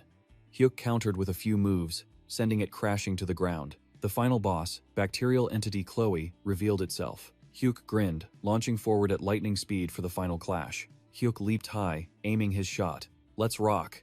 Victory was clear, and more donations poured in for him. Cheon rushed over, cheering loudly. "We won! We cleared the game! Thanks for the donations. I'm so glad you liked it." Cheon thanked the livestream viewers, but Hyuk was lost in thought. It ended just as I was getting into it, honestly. The Ultimate Fighter match was more exciting, especially the fight with the Black Sword Girl. Her attack patterns were diverse, distance control and mind games. But compared to that, these instant kill monsters are just too simple. Then Hyuk smiled and spoke. Anyway, this time wasn't too difficult. Just then, Blackout donated 100,000 won, earning a quick thank you from Hyuk. At least we weren't scammed on the quest reward. Comments popped up. Hyuk's Game Clear video is already on Blackout's channel. Wait, why is Hyuk's video on Blackout's channel? Cheon explained. It's because we haven't created our own channel yet. In exchange for sending viewers their way, we agreed to upload the gameplay to Blackout's channel. Suddenly, they both got a message from Blackout. "Keep the stream going. See you for the next collaboration." This caused a stir among the viewers, so Cheon seized the moment. "This time, my brother is streaming with Blackout." Hyuk confirmed it would be just the two of them, and not on Cheon's channel, but on my own channel. Cheon then wondered, "Have you thought of a name yet?" Hyuk hadn't, so he decided to use his real name. Besides, he'd rather use his own name than copy his sister's use of a nickname. Hearing that, Cheon flared up, so Hyuk softened his tone. "I think Cheon Chu is a really great streamer name, but do I really have to say it?" Then Hyuk struck a few cute and adorable poses, stunning Cheon. She immediately protested. "Stop it, that's so cringe." So, Hyuk decided he would just use the name Lido Hyuk. Chi-an happily announced, "Anyway, my brother's streamer debut will be tomorrow at 8 p.m. You can find more details on my Twitch profile. Thank you all for watching. See you on the live stream tomorrow." The next day, comments about Hyuk continued to flood in. As expected, Hyuk really knows how to hype up a crowd. Blackout praised him happily, then asked, "You've seen all these posts, right?" Hyuk replied, "I saw them. Honestly, I didn't expect so many people to be talking," Blackout said excitedly. "It's because Hyuk showed off overwhelming skill. I think the main content for your stream should be games that highlight that physical power." Hyuk was curious. "What kind of game?" "Rise of Valhalla," Blackout replied. Rise of Valhalla is a game set in the 9th century, during the Great Heathen Army's invasion of Anglo-Saxon England. Its highlight is the excellent combat system, and the incredibly intense, brutal yet noble battlefield combat. It's the perfect game to experience the Viking way. It's also the most recommended game on the forums. What do you think, Hyuk? He thought for a moment. Valhalla. It has both a standard mode and a reality mode, right? Blackout replied, "That's right. To be honest, for pure entertainment value, Valhalla is the perfect game for you, Hyuk. Your greatest strength is your physical skill. Valhalla supports both modes, but most people can't keep up. With a Viking-level physique, almost no one plays in reality mode. If you play in this mode, you don't even need to reach a boss. Even the early-stage Saxon foot soldiers are extremely difficult to defeat. I challenged reality mode a few times and got destroyed. Absolutely crushed." Hearing this, Hyuk asked, "How far did you get?" Blackout. "After many attempts, I only managed to defeat one knight, a normal one, and I was immediately crushed by the next guy. I wouldn't call that a spoiler." Hyuk was shocked. "You were pretty good in Ultimate Fighter before, but even you struggled against a single knight? Then it must be nearly impossible for a normal player." Blackout was flustered. "That's a little embarrassing to hear. I lost badly right before. We just had that match in Ultimate Fighter. Lido Hyuk is only going to get stronger. If I had won just one game, I would have quit the alpha immediately and never fought Hyuk again. That strategy is so cheap. I'd forever be the one who beat Hyuk in the alpha." Blackout had rushed in, hoping he could brag about that. With this version of Hyuk, he might actually clear the whole thing. Valhalla's reality mode challenge, something even I could never complete. With these thoughts, Blackout spoke up to share them with Hyuk. Only a select few have ever reached the end of Valhalla's reality mode challenge, and even they only passed after countless retries. But for you, you won't need a single retry. I believe you can clear this challenge. I see. Hyuk understood the implication. It's already 8 o'clock. If I want to be worthy of that trust, I need to try even harder. Hyuk called out. "Cheon, can you hear me?" "Yeah, I hear you loud and clear," she replied. Hyuk then instructed, "Make sure you do a good job as my one-day manager today." "All right, let's do this." Full dive, connecting to the game lobby now. Stepping in, Hyuk greets all of his viewers. "I'll tell everyone what we're playing in a bit. Any questions for me?" Instantly, the comments flooded in. "Who are you? Really? What did you do before this? How are you so good?" For a moment, Hyuk was flustered and couldn't answer, but inside, he thought differently. "I saved the world as the strongest hunter. Then I regressed." Not keeping them waiting, Hyuk just smiled. "Talking about my past is difficult, so I'll skip it. Anyway, there is one thing I want to ask all of you. I plan on making a game, the main content for my live streams." The system then opened up the game library. Games like It Kills 2 and Ultimate Fighter appeared. Hyuk continued, "I played this a few times when it was buggy. It feels pretty nostalgic. What do you all think?" Reading the comments, Hyuk saw their reactions were just as Blackout predicted. Is Ultimate Fighter really that terrible? Even Jian did not agree. Ultimate Fighter is too outdated. It's so bad, it's called a mediocre brawler. These days, Iron Fist is the top pick for fighting games. Hyuk thought, maybe it's best to avoid Ultimate Fighter on the stream. He then made his announcement. "I have decided on today's game." And with the viewer count now at 2,245, Hyuk felt a surge of excitement. "Alright then, let's start the game, Rise of Valhalla." The system immediately began the full dive. Rise of Valhalla connected, now in idle mode. Entering the game, Hyuk was stunned. So this is the Viking world in Rise of Valhalla? Chien then prompted Hyuk to select a mode, and he'll choose reality mode first. Surprisingly, Hyuk even had a pair of axes. He then announced, "Today we have a special guest joining us. And that person is Blackout." After a quick greeting, Hyuk explained, "That's right, as part of our collaboration agreement, Blackout will host his viewers on my stream. In exchange, we will upload a collaboration video to his channel." The system showed Blackout pulled in 2,427 viewers. He got excited. "Now this is what I call a honeypot," and the viewers kept climbing, reaching 5,128 so far. Blackout thought, "Right, this is how you build relationships, one step at a time. If I build a connection with the rising star Lee Do-hyuk now, just standing next to him will bring me massive benefits." Hyuk shouted, "Computer, start the game immediately." Rise of Valhalla's story began. Scene start. In the year 793, a horrific disaster fell upon the holy land of Northumbria. A cursed name, Vikings, where Ragnar and his warriors of the Vikings landed on Northumbria's coast. Ragnar fought his final battle against King Yahello II. He fell into a trap and met a tragic end. Ragnar roared, "You cowardly Saxons, this is not over. When my sons learn of this, they will not sit idly by. From the great hall Odin has prepared, I will smile as I watch your ruin. Valhalla." With that, Ragnar perished. And so, Odin's greatest warrior, our king, Ragnar, the voice of Viking combat instructor, Eorun Herrenfast, boomed, fell at the hands of those cruel Saxons. Our duty is revenge and retribution. Only those acknowledged as warriors can become one. Who will be the first to become Odin's warrior? Blackout then turned and spoke to Hyuk. In normal mode, he teaches you parrying and combat. But in reality mode, you must earn his recognition first, from Eorun to even play Valhalla. Hearing that, Hyuk was genuinely surprised. Blackout drew his axes. "Then I'll give it a shot first." He was thrilled. "Everyone knows I took down a knight with a sword and shield, right? Even if dual wielding is tricky, it's just trading my sword and shield for axes.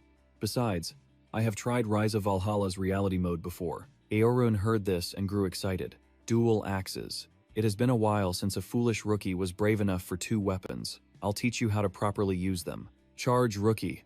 Blackout instantly dashed forward like lightning. "This rookie will make you take that back." He charged in, thinking about his attack. Dual wielding is hard, but has one advantage: unpredictability. Blackout baited a defense with his first blow, but Eorun read him and parried it easily. He scoffed, "Your attack is too weak." Blackout was still smug, looking for an opening for a combo. He countered Eorun with both axes again, but a huge fist slammed into his face, distorting it. Eorun Herrenfast defeated Blackout in one hit. As he trembled in bitter frustration from the blow, the livestream viewers started openly mocking him, at Blackout for rushing in so foolishly. Eorun looked bored, called him talentless, and assigned him to kitchen duty. Some viewers mocked his kitchen duty, noting how tragic that is for a Viking. The instructor then challenged the remaining players. While Lee Do-hyuk checked on Blackout, he asked if his dual blade skill was that weak. Hearing Hyuk say no, he cheered, "You understand me best." But then Hyuk nonchalantly added that it was terrible. Blackout was stunned. The viewers heard Hyuk's line and laughed, saying he was right. Even harsher than the NPC, Blackout was completely shocked. Every word from Lee Do-hyuk made him furious. Hyuk then spoke about dual wielding. "In a real fight, you must be precise and efficient." He confidently told Blackout, "You'd get it if you saw my It Kills 2 playthrough." Blackout said he'd watched and copied him. Hearing this, Lee Do-hyuk put on a dramatic, teary-eyed face. This caused the chat to roast Blackout even harder. He then patted his shoulder, encouraging him. Someone donated, wanting to see Hyuk beat Eorun. The 2 streamers' moods were now polar opposites. 3 more donations came in, demanding a fight from Hyuk.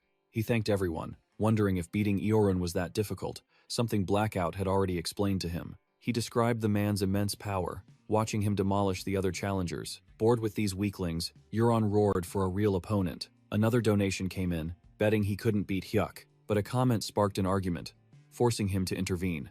Hyuk grabbed his weapon. A simple win wasn't enough. He made a proposal that confused his opponent. Hyuk declared he'd win in 10 seconds and complete the quest. 3 more viewers donated, betting on the sure thing. Everyone praised Hyuk forcing Blackout to defend himself. While Blackout fumed, Euron sneered. "You use blades too, kid?" He continued taunting, challenging the young whelp. "Let's see if you're worthy of dual blades." Hyuk raised his sword, unleashing a torrent of golden light. Euron dodged, trying to read his strategy. Hyuk then rushed forward, catching him off guard with a powerful strike. It forced Euron to use his full strength to block. He realized the axe throw was a feint, admitting Hyuk had skill as he retrieved the weapon. His combat sense is sharp, Hyuk thought. He was still analyzing, searching for a weakness in his opponent's strategy. The NPC was using adaptive learning.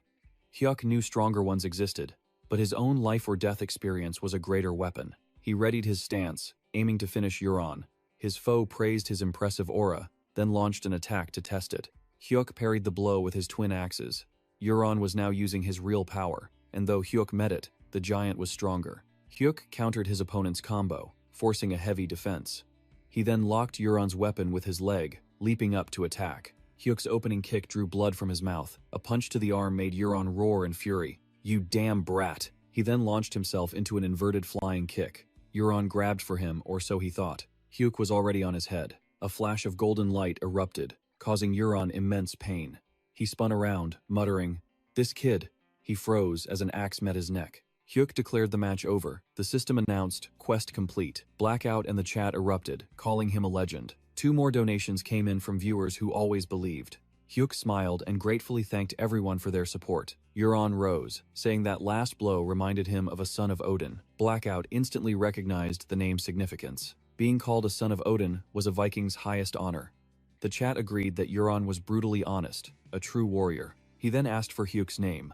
As a warrior blessed by Odin, he announced himself as Gunnar and explained its meaning, because Hyuk was the protagonist of Vise of Valhalla. Euron agreed it was a true Viking name. The system updated the quest. A system window described Odin, god of war and frenzy who grants power to his champions. And Gunnar was a legendary warrior. Perhaps he carried the bloodline of a king, like Odin himself. Hyuk was shocked. The warrior's recognition quest was 1/5 complete. When Euron immediately issued another quest, everyone was confused. Hyuk realized this had to be an extremely rare mission. Blackout explained it was a side quest that was nearly impossible to get. The title of Hyuk's new quest was simply Odinson. Once acknowledged by 5 great warriors, a player earns the Son of Odin title. It separates the masters from mere mortals. Blackout guessed the quest wasn't new, but for it to appear in the tutorial zone, that was completely unheard of. Others had beaten Euron, but this was the first he'd heard of anyone getting the Odinson quest.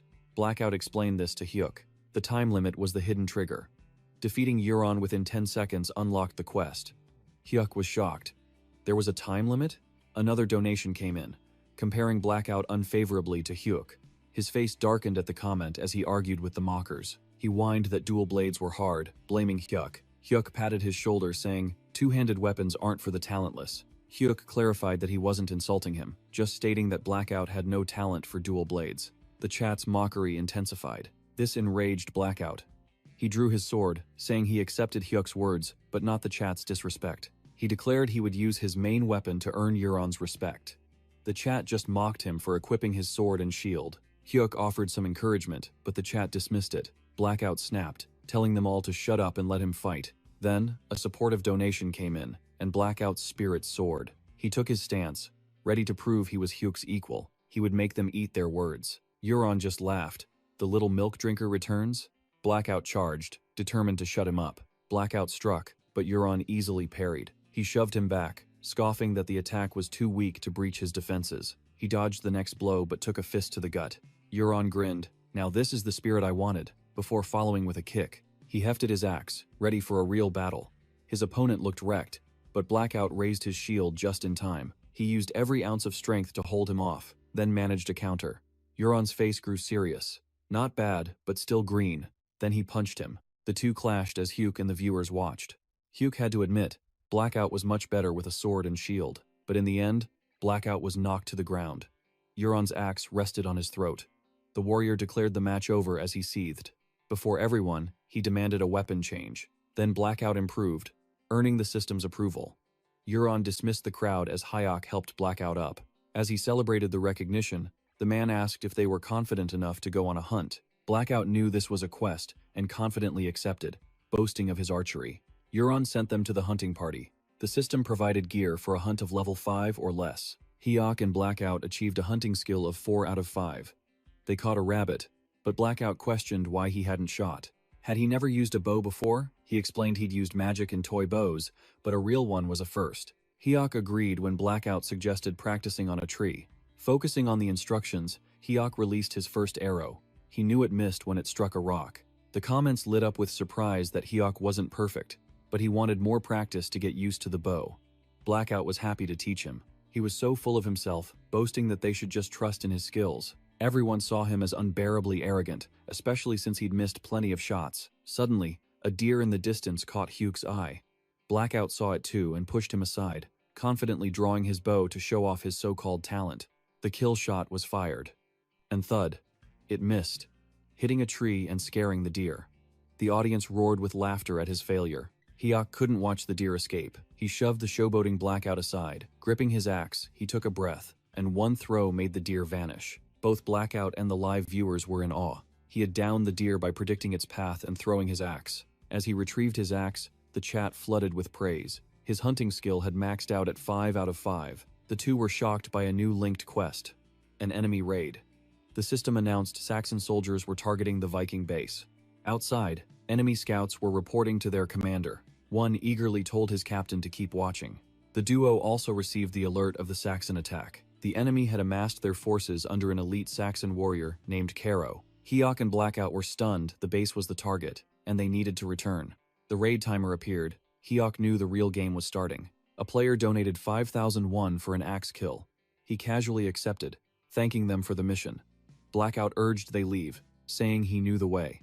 Hyok, however, was confused about where to go. Blackout insisted on the base, fearing they'd be late. He was then stunned by Hyok's plan to intercept them. Blinded by the donation, Hyok worried about losing it in a base defense. Blackout was terrified. It was just the two of them, against a massive force. The comments exploded with more donations and talk of the 5,001 challenge. Hyok then bolted, shocking Blackout that he was actually doing it. The Saxons marched cautiously under their leader's command. Suddenly, a flash of steel flew by. Hyok's axe eliminated one of them, baffling his comrades. The enemy reacted, recognizing them as Vikings. But while they sneered, Hyok charged forward, ignoring his teammates' protests. The commander ordered the attack. Hyok yelled to Blackout, "Whoever finishes first takes it all." A Saxon's shield shattered under his blow. He continued his rampage, tearing through them one by one. The axe flew back to his hand as he continued the fight. He easily dodged a sneak attack. The attacker received a face-altering punch, followed by a finishing blow.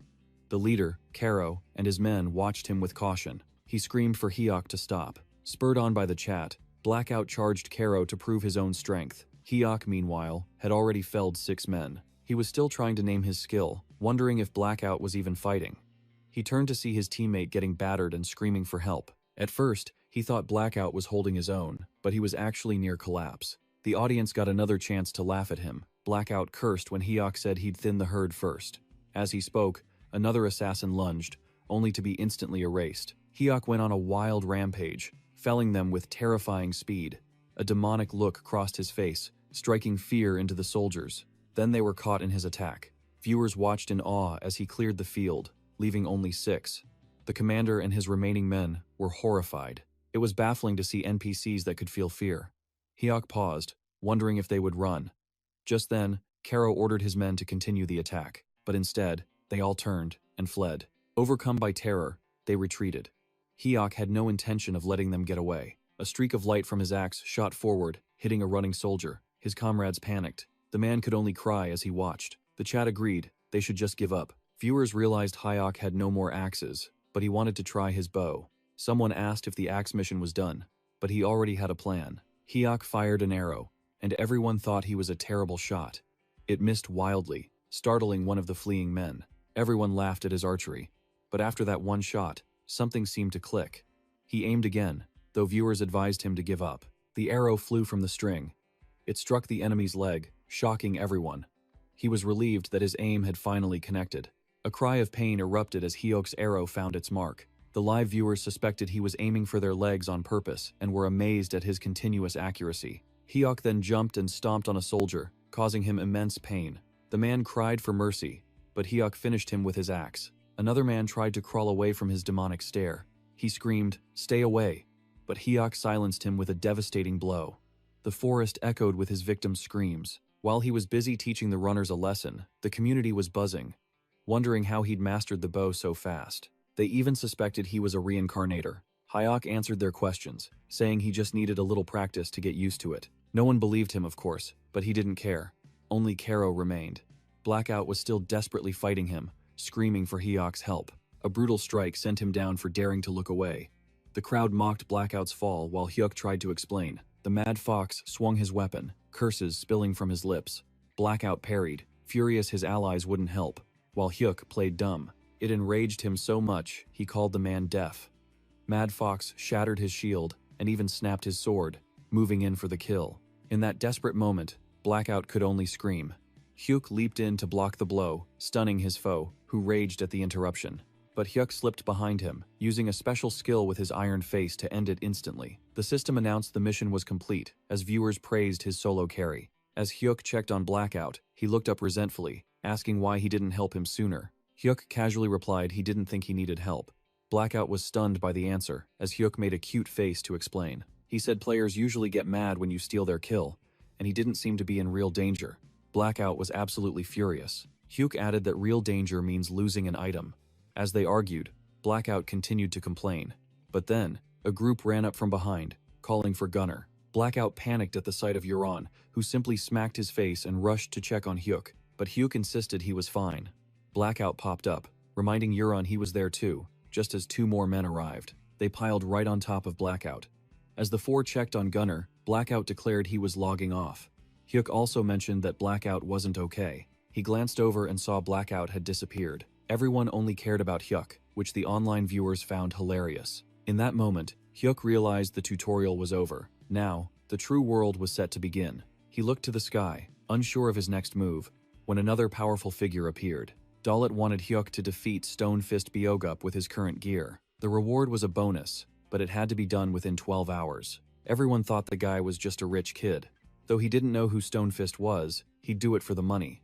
Euron asked if he planned to face Byogup alone, calling it impossible. He agreed to help Hyuk. The system then announced a new feature, recruiting teammates, but Hyuk wondered what good allies would even be. An online viewer quickly explained the benefits, so Hyuk invited them all to come along.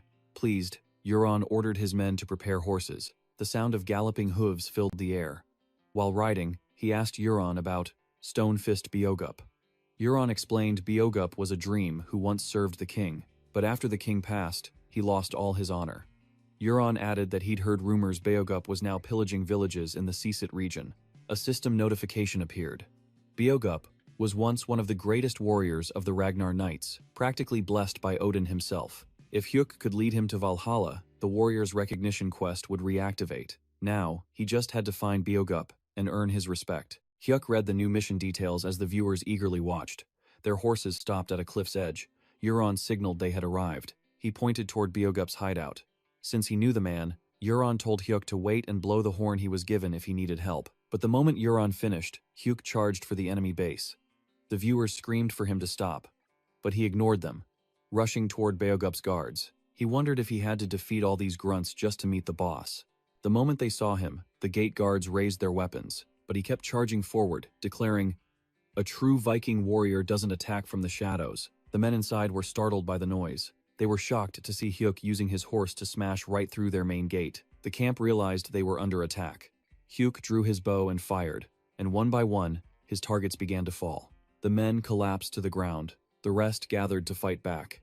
His horse was struck, but he leaped off just in time. To the enemy's shock, a volley of arrows rained down from above. His opponents were struck down as Hyuk landed right in the middle of them. He stood up with a triumphant smirk. Byogup's soldiers raised their shields in fury. Seeing their defense, Hyuk already had a plan. He tossed his bow aside, calling it a coward's weapon, and grabbed his axe. From now on, he declared, "I'll crush you all with this." The mob charged, screaming, "Get him!" With a fierce look, Hyuk dodged their attacks. His axe swung, cutting them down one by one, until a man with orange hair lunged forward.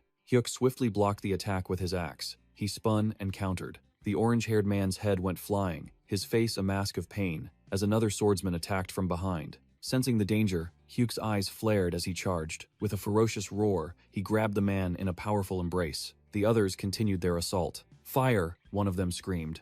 Hyuk used the bodies as a human shield, and his enemies screamed in panic. The black-haired man ordered them to fire again. Suddenly, a body was thrown right at him. He angrily knocked it aside with his sword and roared, "Who do you think you are, pulling these tricks?"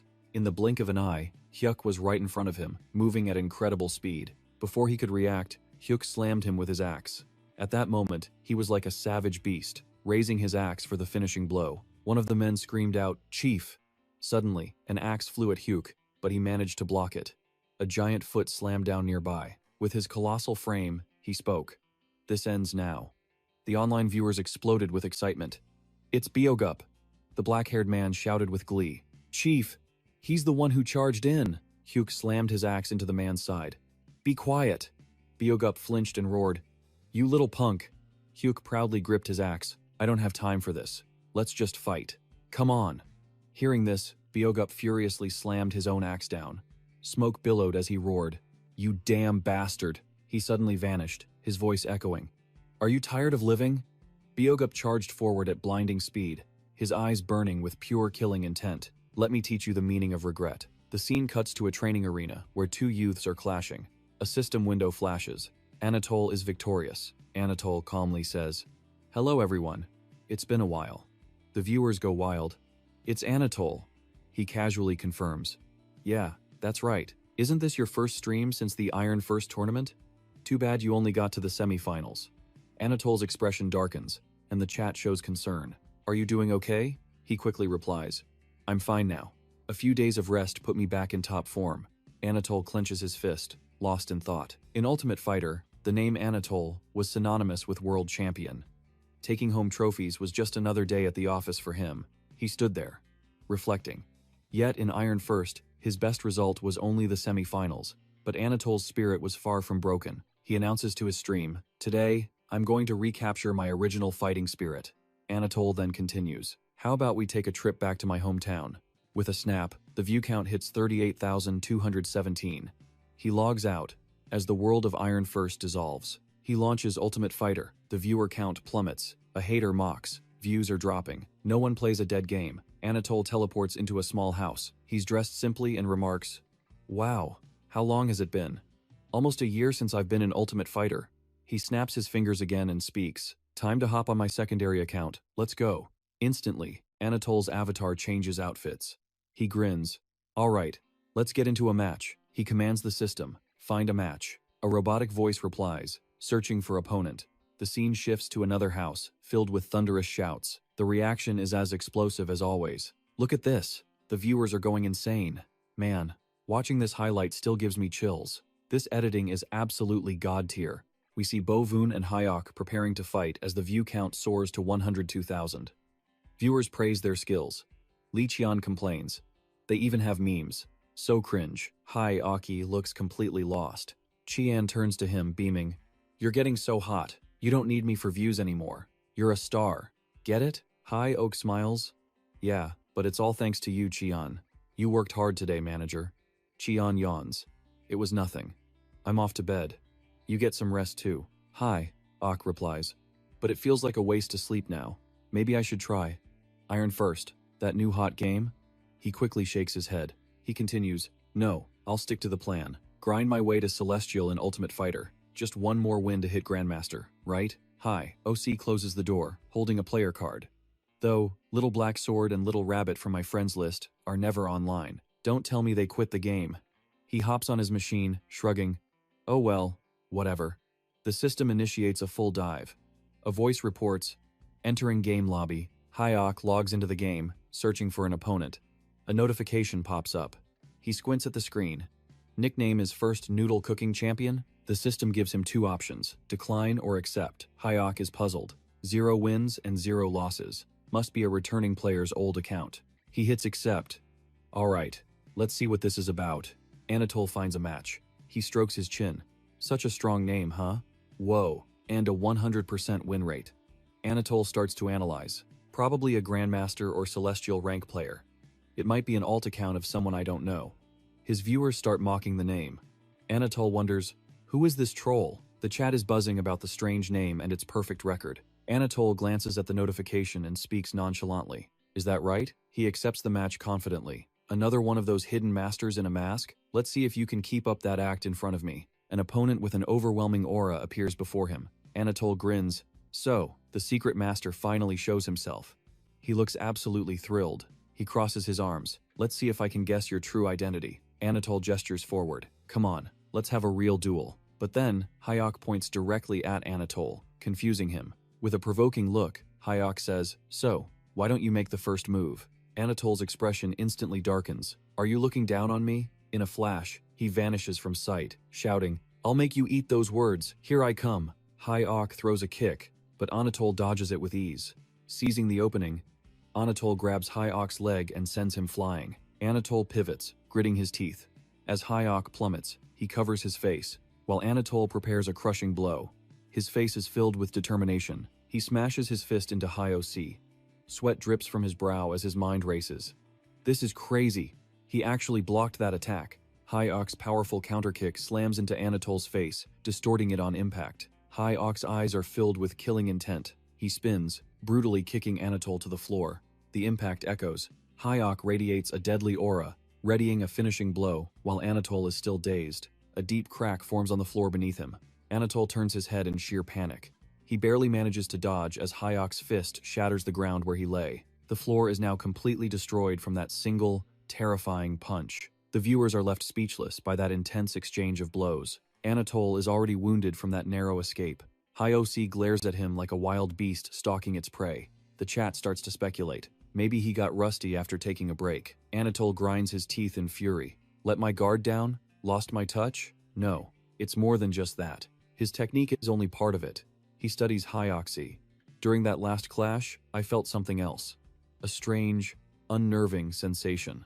If I don't figure it out, I'm going to lose. Anatole rushes in again, thinking, first, let's test his reflexes. He throws a sharp jab. Anatole ducks under Hayok's strike. He goes low, grabbing his opponent's leg. That was a feint. The real move is a low-level counter. Suddenly, Hayok's other leg whips upward. Anatole's eyes widen in pure shock. He got me. Hayok's face is a mask of fury as the kick tears through the air. Anatole dodges, but the force sends him reeling backward. He thinks in horror, what the hell? He instantly countered my own counterattack? At this close range, was that just pure luck? Hayok lunges forward, his fist flying toward Anatole. Anatole struggles desperately to evade. He launched a sudden attack, but Hoken blocked it instantly. Hoken then spun, grabbing Anatone's hand and smashing it down. Anatone cried out in pain. Hoken drove an elbow straight into his face. Gritting his teeth, Anatone was stunned. Hoken was reading all his attack timings. What? Anatone aimed a powerful punch at Hoken. Hoken dodged with ease, spinning and ramming Anatone, sending him flying. His eyes widened in shock, thinking, Reverse Mountain Crusher. Hoken's relentless assault forced Anatone into a desperate defense. He realized it's impossible to counter without a setup move. In Alpha's skill system, Reverse Mountain Crusher only activates from a specific stance. A special stance. Anatone struggled to block Hoken's barrage of punches while thinking, sure, you can skip the stance to use the skill, but the timing would be off, and it wouldn't have this kind of power. The viewers commented that Anatone was on the ropes. They traded blows relentlessly. Suddenly, Hoken stomped hard, his body erupting in blazing flames. Anatone knew this was the Crimson Flame kick. He glanced at the fire, thinking, damn it, the energy from that kick is cutting off my escape. And now, the finishing blow, he thought in fear. A final move that forces a one-sided confrontation.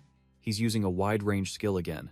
At this close range, Anatone saw an opening, his chance. The Crimson Flame kick is strong, but after the motion, he can't. Withdraw the move. My time is now, Anatone thought. If I can read the timing, dodging this is a piece of cake. He launched a calculated fire fist. Then I'll use the Crimson Flame kick's cooldown to land a critical hit. Anatone smirked. Certain victory was his. Before he could react, Hoken landed a kick right in Anatone's face, giving him no time to counter. Anatone screamed, his thoughts in chaos. To skip the skill penalty, you have to manually input every move. Now I get it. That weird feeling. Anatone was now nothing but a punching bag for Hoken, to hit as he pleased. Anatone thought, this guy. He never once relied on autocorrection. The system window appeared. Hoken wins. After that brutal beatdown, Hoken exhaled. Whew, you've got some skill. Anatone lay defeated on the floor, the audience just as shocked. Anatone was bewildered. Impossible. Can you really activate skills with perfect accuracy without needing corrections? He frowned, thinking, I have to be sure. He said seriously, one more round, please. Hoken grinned. Sure, let's go. Anatone charged again, and yelled, here I come. They clashed, and again, the system announced Hoken's victory. Anatone was utterly thrashed, while Hoken looked refreshed. That was a close one. Anatone demanded another duel. One more. The sounds of fighting echoed, but in the end, Hoken won again. Hoken panted. That's 5 matches in a row. Let's stop here for today. Anatone, battered and bruised, replied with his last bit of strength. Yeah, fine. Hoken sighed. Whew, 5 wins against Anatone. What's my record now? A notification showed 26 wins and 0 losses. Hoken clenched his fist. One more win and I'll reach the Heavenly Realm rank. If I reach that rank, I'll find more interesting opponents, he continued. And if my stream viewers find out I'm playing Alpha Fighter, I'm just a rookie streamer, he added. See you all tomorrow, on the stream. If they find me playing another game alone, I'll get flamed, Hoken said with a serious face. So I have to hide my identity as long as possible, and reveal it when I hit number 1 in Alpha Fighter. Hoken asked the system, calm. I set my basic info and appearance to private, right? The system replied, yes, until you change the settings. The system, which allowed appearance customization, asked, would you like to make a change? Hoken answered bluntly, no, I'll keep it as is. He continued, anyway, if Alpha is this fun, Iron first. The king of fighting games must be even more thrilling. Hoken looked at a notification and said, to prepare, I should befriend people like Anatone. He ordered the .com to send a friend request to Anatone. The .com asked, would you like to send a message? Hoken replied, since Anatone is pretty good. With a sly look, he said, to encourage him and push him to improve. Let's say this. The next morning, a new message arrived. Anatone, you've got real talent. I sent a friend request. Let's play again sometime. After reading the message, his face was a picture of pure surprise. He couldn't understand what just happened. He was stunned, as his current viewer count skyrocketed, now at 22,176, and countless praises poured in for him. Anatone, you're gifted. This guy is insane. Then, a flood of friend requests arrived, making him both happy and worried. He never expected to hear that, especially not in a game like UFC Fighter. An electronic notice appeared. Anatone has received 1001. So who was it? Have you figured it out yet? He was flustered and said honestly, I really don't have a single clue. He scrolled through the screen. Speaking of which, let's rewatch that match, he said while pulling up the replay. Here it is, the Crimson Flame kick part. The fight was intense and thrilling. Just rewatching it gave him goosebumps. Many comments were left, like, that kick was uncorrected, right? That's why Anatone got hit. The Crimson Flame kick's activation was just godly. Anatone smirked, enjoying the spectacular replay. He focused on his opponent's strategy and analyzed, not just that kick, none of his moves were corrected. If I said that out loud, people would lose their minds. He clenched his fist with determination. I thought I had mastered Alpha Fighter, but there's someone so far beyond me. Maybe this is why I struggled in Iron Fist. Is the answer here? Anatone decided to turn off the chat. He told the gamers, that's enough of the replay for now. Many players were disappointed, but I wanted to hear more analysis. This time, he was determined not to be the only one to suffer. If this video doesn't get out, then my other rivals will just get crushed by Hoken, he continued. So I have to keep this top secret. A wicked smile spread across his face. He thought, they need to feel the shock I felt when I fought him. Reading the hateful comments about her brother, Li Qian slammed her fist on the table. This is so irritating. Even his name is ridiculous, she fumed, enraged. The forums are filled with posts about him. If he weren't here, my brother would be number 1, she muttered. My brother's just busy with Valhalla. If he logged into UL Fighter, that guy would be sent straight to the lobby. She sighed, returning to her moderation duties. I have to protect my brother's reputation on this forum. Qian's eyes narrowed. But that guy who went to the convenience store, he's completely vanished. The scene shifts to a convenience store where a voice rings out. Good grief, if she wants banana milk, she should have come and bought it herself. He's lucky I'm even letting him use a card, the owner grumbled about her young customer. Buy plenty of it, she snapped. Humiliated, the boy rushed out the door. He crashed right into Du-hyuk, falling hard to the ground. A hidden knife clattered out from his pocket. Du-hyuk rushed to help him up, asking gently, Hey, are you all right? Can you stand? The boy's face was grimy as he slowly looked up.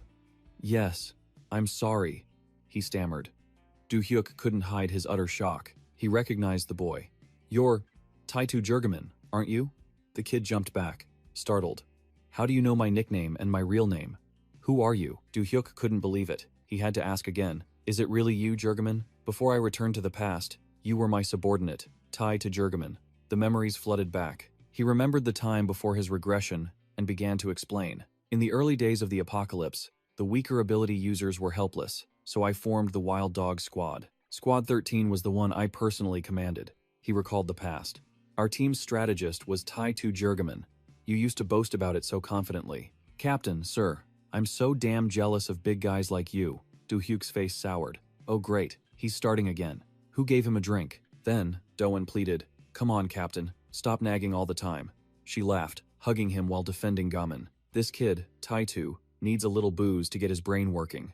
Isn't that right, Taito? He quickly covered her mouth. Sis, be quiet. Not another word. You ladies are always calling me cute. It just makes everyone underestimate me. The older woman pinched his cheek teasingly. It's a compliment, she cooed. Our Taitu is super manly. He struggled, insisting, I said no, and I mean it. Another man from the team stepped forward, flipping his hair and speaking with confidence. Knock it off. Taitu said he hates it. Or hey, how about I handle the rest of you girls?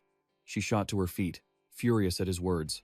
Get lost, you damn pervert. He gave a strained laugh and backed off. He was terrified of her, thinking, that woman is seriously scary. I nearly wet myself. When she turned back, Taitu was gone. Where did he go? She asked worriedly. Someone pointed her in the right direction. Do-hyuk already knew what Gaiman was thinking. He understood his comrade.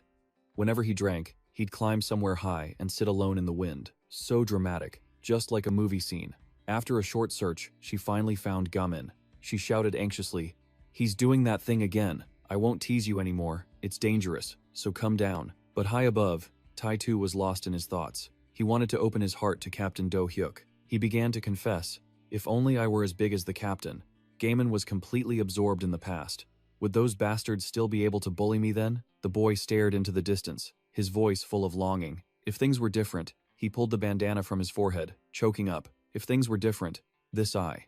Gaiman's own eyes shimmered. He gazed at the sky with a wistful look. And my little sister. Maybe I wouldn't have lost her.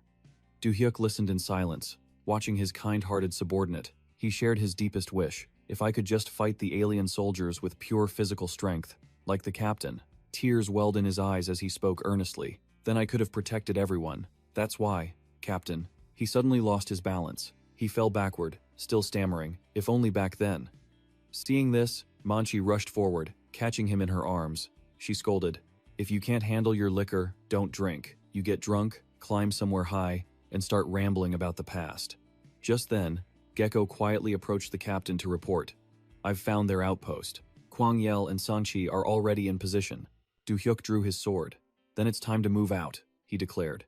Give Tai, 2 to Hwata. Old man Monte, get everyone else ready. They immediately followed his command. Gammon mumbled weakly, let's finish this quick, and have breakfast at the base. But as they arrived at the battle, he was horrified. He never expected so many monsters. He yelled for everyone to run, but they were already waiting for us. It was a trap, set to annihilate the human resistance. An entire alien regiment, led by 2 high-ranking warrior-class monsters. They were overwhelmingly powerful. Gecko was struck, a blade piercing his chest. He was gone. Sanchi fell soon after, another life extinguished. Only Kwang Yel remained, locked in a desperate duel. He fought like a madman, a death match against the warrior-class alien. He'd lost all reason, his power on the verge of going berserk. In the brutal fight, both the captain and the old man were critically wounded. With them unable to fight, Gamin rose to the occasion. He took command of the troops, as the vice-captain of Squad 13. I'm ordering you, Hwata, Manchi, retreat from this battlefield. Take the captain and the old man. Manchi screamed right back in his face. Like hell, if anyone's dying today, it'll be me. He ignored her cries. That's enough. The monster prepared to strike again, and Gaiman braced himself to intercept. He pleaded desperately, no, sis, please, you know it's true. I'm the only one who can possibly hold them back, even for just a moment. And, with this shield, he gave her a faint, pained smile. So please, just stick to the plan. I'm leaving the captain in your hands. She and Hwata carried the captain and the old man, fleeing the battlefield. Only Tai-Tu remained to hold the line. Before she left, she yelled, "If you die here, I swear I'll find a way to kill you again." It was the final rule of the Wild Dogs, Squad 13, when facing total annihilation. The remaining members must save their captain and prepare for the future. The captain must survive. And so, Gaiman fought on with incredible courage. He prayed for his team, vowing to avenge the Wild Dogs no matter the cost. That was their oath. We'll meet again, and share a drink by their graves. Back in the present, Hyuk thought, that was the last time I ever saw Tai-Tu. And yet, here he was, in a completely different timeline. The kid flinched. "Are you with Min-Soo?" Hyuk realized. These were the wannabe thugs, Tai-Tu's enemies. He asked, "Min-Soo? Don't know him." He saw the name tag, read Jeremy. "I just saw your ears and called you Tai-Tu by mistake." He laughed awkwardly. "Sorry about that. You took a pretty bad fall. Are you okay?" He then glanced down and noticed the knife. "Looks like you dropped something," he said. The kid snatched it back, telling him to ignore it. He hurried off, saying to Hyuk, "I wasn't looking where I was going, either. My apologies too." Hyuk sighed, realizing, but this was another life, in another timeline, a future that should never have existed. The situation felt strange. He started to walk away, but froze. Wait a minute, could this kid be? The scene shifts to another street, where shouts echoed. "You psycho!" Young Tai-Tu took a brutal punch to the face. They had him cornered. "Misu, you alright?" one asked. Misu snarled at the boy. "Damn it, you dare to fight back?" Misu was furious and kicked the boy. He yelled, "A worthless slave, daring to hold a weapon." His crony grabbed his shoulder. "Calm down, you maniac. You're going to kill him at this rate." Misu shrugged him off. "Get lost. I can handle this." He then grabbed the boy's hair. He growled through clenched teeth. "Listen here, you slave. Remember what happens when you decide to defy me." Another gang member, uneasy, spoke up. "Hey man, just back off." If he didn't want to see blood. But his words were cut short by a punch from Hyuk. He grabbed the thug's collar, kicked him aside, and ordered them to scram. Hyuk stood tall. He walked forward with an imposing air. "You're pretty fast for a lackey." Enraged, the other thug charged, yelling, "Who the hell are you, you son of a bitch?" Hyuk casually tossed him aside. Misu staggered to his feet. "Damn it. What the hell are you?" Hyuk pointed to himself and declared, "I'm just a former captain who was passing by." "Kid." Tai-To's eyes fluttered open, recognizing him. "That's the guy from the store." Misu's eyes widened. "A captain? From the Samjeri crew?" Hyuk sent a punch flying into his face. "The Dingo crew, you moron." The thug sputtered. "So you're from Jungsan." Tai-Tu was in shock, realizing it was the famous Yongpan. Hyuk roared, "Shut your damn mouth." The boy watched as Hyuk took down all three of them alone. He was amazed. So strong. So cool. I want to be just like him. A screen flashed to life. Full dive. Connecting to the game lobby. In that moment, Hyuk was annoyed. Because of that kid, he was late and got an earful from Jenny. He was still irritated. She nags like a leech. That Tai-Tu kid followed him like a lost puppy, begging, "Please, accept me as your disciple, master." Hyuk was on the phone, and Jenny overheard him yelling. This caused a misunderstanding with Jenny. "Were you just yelling at me?" Hyuk fretted. "Because of that kid, I had to fix things with her. It was a total pain. But if a Tai-Tu named Jacob Min is here," he clenched his fist, "then my other old squad mates might exist too. Should I search for them?" He was torn. "Forget it. I have my own issues," he told himself. "I can't even handle my own life. I need to pay my debts first." He commanded his rig, "Open chat window. Time to earn some cash." The computer responded, "Opening chat window. You have entered the chat." Greetings were already flying in. "Hyuk Nim, can't even start your stream on time?" He smiled and greeted everyone. Messages poured in about yesterday's stream. He said, "Yeah, Jenny told me." The cooking clip hit number 2 on trending. Then, a comment mentioned Anatone. That caught his attention. He pulled up Anatone's match video, telling his stream, "Hold on, I'm curious about this. First, this, is that all HM's got? Video. I'll watch it, then we'll start Valhalla." Hyuk scrolled. "Huh? The uploader is Ramen. This is." He watched the video closely and realized it was him. Other players filled the chat with question marks. A comment said, "This person just bought Old Fire 3 days ago," another added, revealing the playtime. Hyuk confirmed, "Yeah, the playtime is about right." A gamer laughed. "Anatone, a 3-day noob pulling off a Crimson Flame kick? Seriously? That's insane." Hyuk boasted, "It's true." Everyone was impressed that he beat Anatone in just 17 hours. Hyuk grinned smugly. He said, "You all saw it. Now, Let's fire up Valhalla. But then he saw a comment. Holding my breath until Hyuk plays Old Fire. He paused, confused. Didn't you guys come for Valhalla? Other gamers were already setting up their own matches, making interesting challenge bets. Hyuk's jaw dropped. The bets already totaled 1,000,001. These challenges were dripping with cash. He jumped up, cracking his knuckles. You know, I'm suddenly in the mood for some Old Fire. He was ready to log in. Later, comments were buzzing that Bizon was the one who destroyed Anatone. He answered bluntly, "It wasn't me." Annoyed, he slapped his desk. "I already told you, it wasn't me." He was adamant. "If it was me, I'd be streaming for clout, not faking it." Bizon added, "See, I told you it wasn't really me." He even smirked. "And that guy, is that all HM's got? I think he's the one who's actually lacking." Another player agreed with him. Even Anatone got wrecked. He explained, "He just came back to Old Fire after a year off. He's probably just a little rusty." Bizon logged into the game, confidently stating, "Then let me show you all. I'm much better than, is that all HM's got?" The system immediately found an Old Fire match. Hyuk was pitted against Bizon. Bizon declared confidently, "The true tiger has arrived. Today, I'm showing Hyuk what hell feels like." Connecting to Antimet Fighter FD. From the start, Hyuk's performance was incredible, but Bizon was not about to lose. The original Hoken legend, Bizon, appeared. He pointed arrogantly at Hyuk. "So you're that famous HM?" Hyuk was a bit surprised. "Is he a celebrity?" The chat exploded, buzzing that his power rivaled Anaton's. Anaton made Hoken a Tier 1 pick, but Bizon won the most titles with him. He was known as the heir to Hoken. Both players entered the match, their eyes locked with determination. The battle began. Watching this live is the peak of my life, Bizon thought. Just as I predicted. He opened with an all-out assault. Hyuk used a new move. He abandoned his old style, fighting purely on instinct. He predicted Hyuk's attacks would be a chaotic mix. It was like seeing his younger, more rigid self. Bizon countered the provocative attacks. Hyuk's assault was fierce, and the stream chat was losing its mind. They watched, glued to the electrifying match. Bizon muttered, "Am I being pushed back?" He'd have to use the secret move he was saving for Anaton. Hyuk focused on breaking his opponent's attack, staring him down. Flames erupted as he unleashed his ultimate skills, Bullet Counter and Crimson Flame Break. The gaming community predicted, is he setting up a combo with Crimson Flame Kick? The fight was intense. Hyuk burst from the inferno. People guessed it was the reverse comment of Crimson Flame Kick. He used his ultimate technique, its power exploding like never before. Then he unleashed the Crimson Flame Spear, aiming straight for Bizon. Hyuk's strike instantly detonated everything, destroying even the largest buildings. The impact drove Bizon several layers into the ground. The spectators were in an uproar.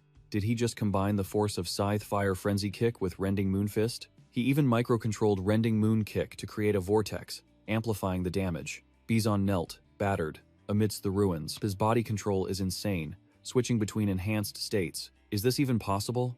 Bizon trembled, clutching his wounds. The recoil is so great, I can only use that once per match. Thinking Hyuk was finished, Bizon stood smugly. This match is my win. But from above, Hyuk silently appeared with the same technique. The crowd frantically tried to warn him. Bizon spun around, shocked. Above me, Hyuk's sudden blow was almost impossible to dodge. Bizon stared in disbelief at the unharmed Hyuk's. "You're still standing? How?" Hyuk replied. "Thanks to you, I learned something useful. Enhance, de-enhance, then convert the kickback into a Crimson Flame Demon." Bizon's eyes widened. "No way, that's a move I spent months perfecting. You're telling me you copied it just by seeing it once?" Hyuk was thrilled with his new skill. "It wasn't that hard. I nullified your spear with Crimson Flame Demon, then used the recoil from Rending Moon Kick to teleport." Bizon was stunned by Hyuk's explanation. "Say something that makes sense." He pointed to his own wound. "What about the explosion? You can't just ignore that damage, right? Every time you detonate the Crimson Flame, the backlash tears you apart. You know that." Bizon couldn't understand why Hyuk was completely unscathed. "Then why don't you have a single scratch on you? What trick did you pull?" Hyuk casually demonstrated the move. He retracted his hand as if nothing had happened. "You just pull your hand back before the explosion hits. Like this." Bizon stood there like a clown. "What kind of nonsense is that?" The audience erupted in laughter again. "The ultimate winning strategy, folks. Just pull your hand back. Easy, right?" Hyuk hid a smirk. "We used to dare each other to stick our hands in giant gator monsters' mouths.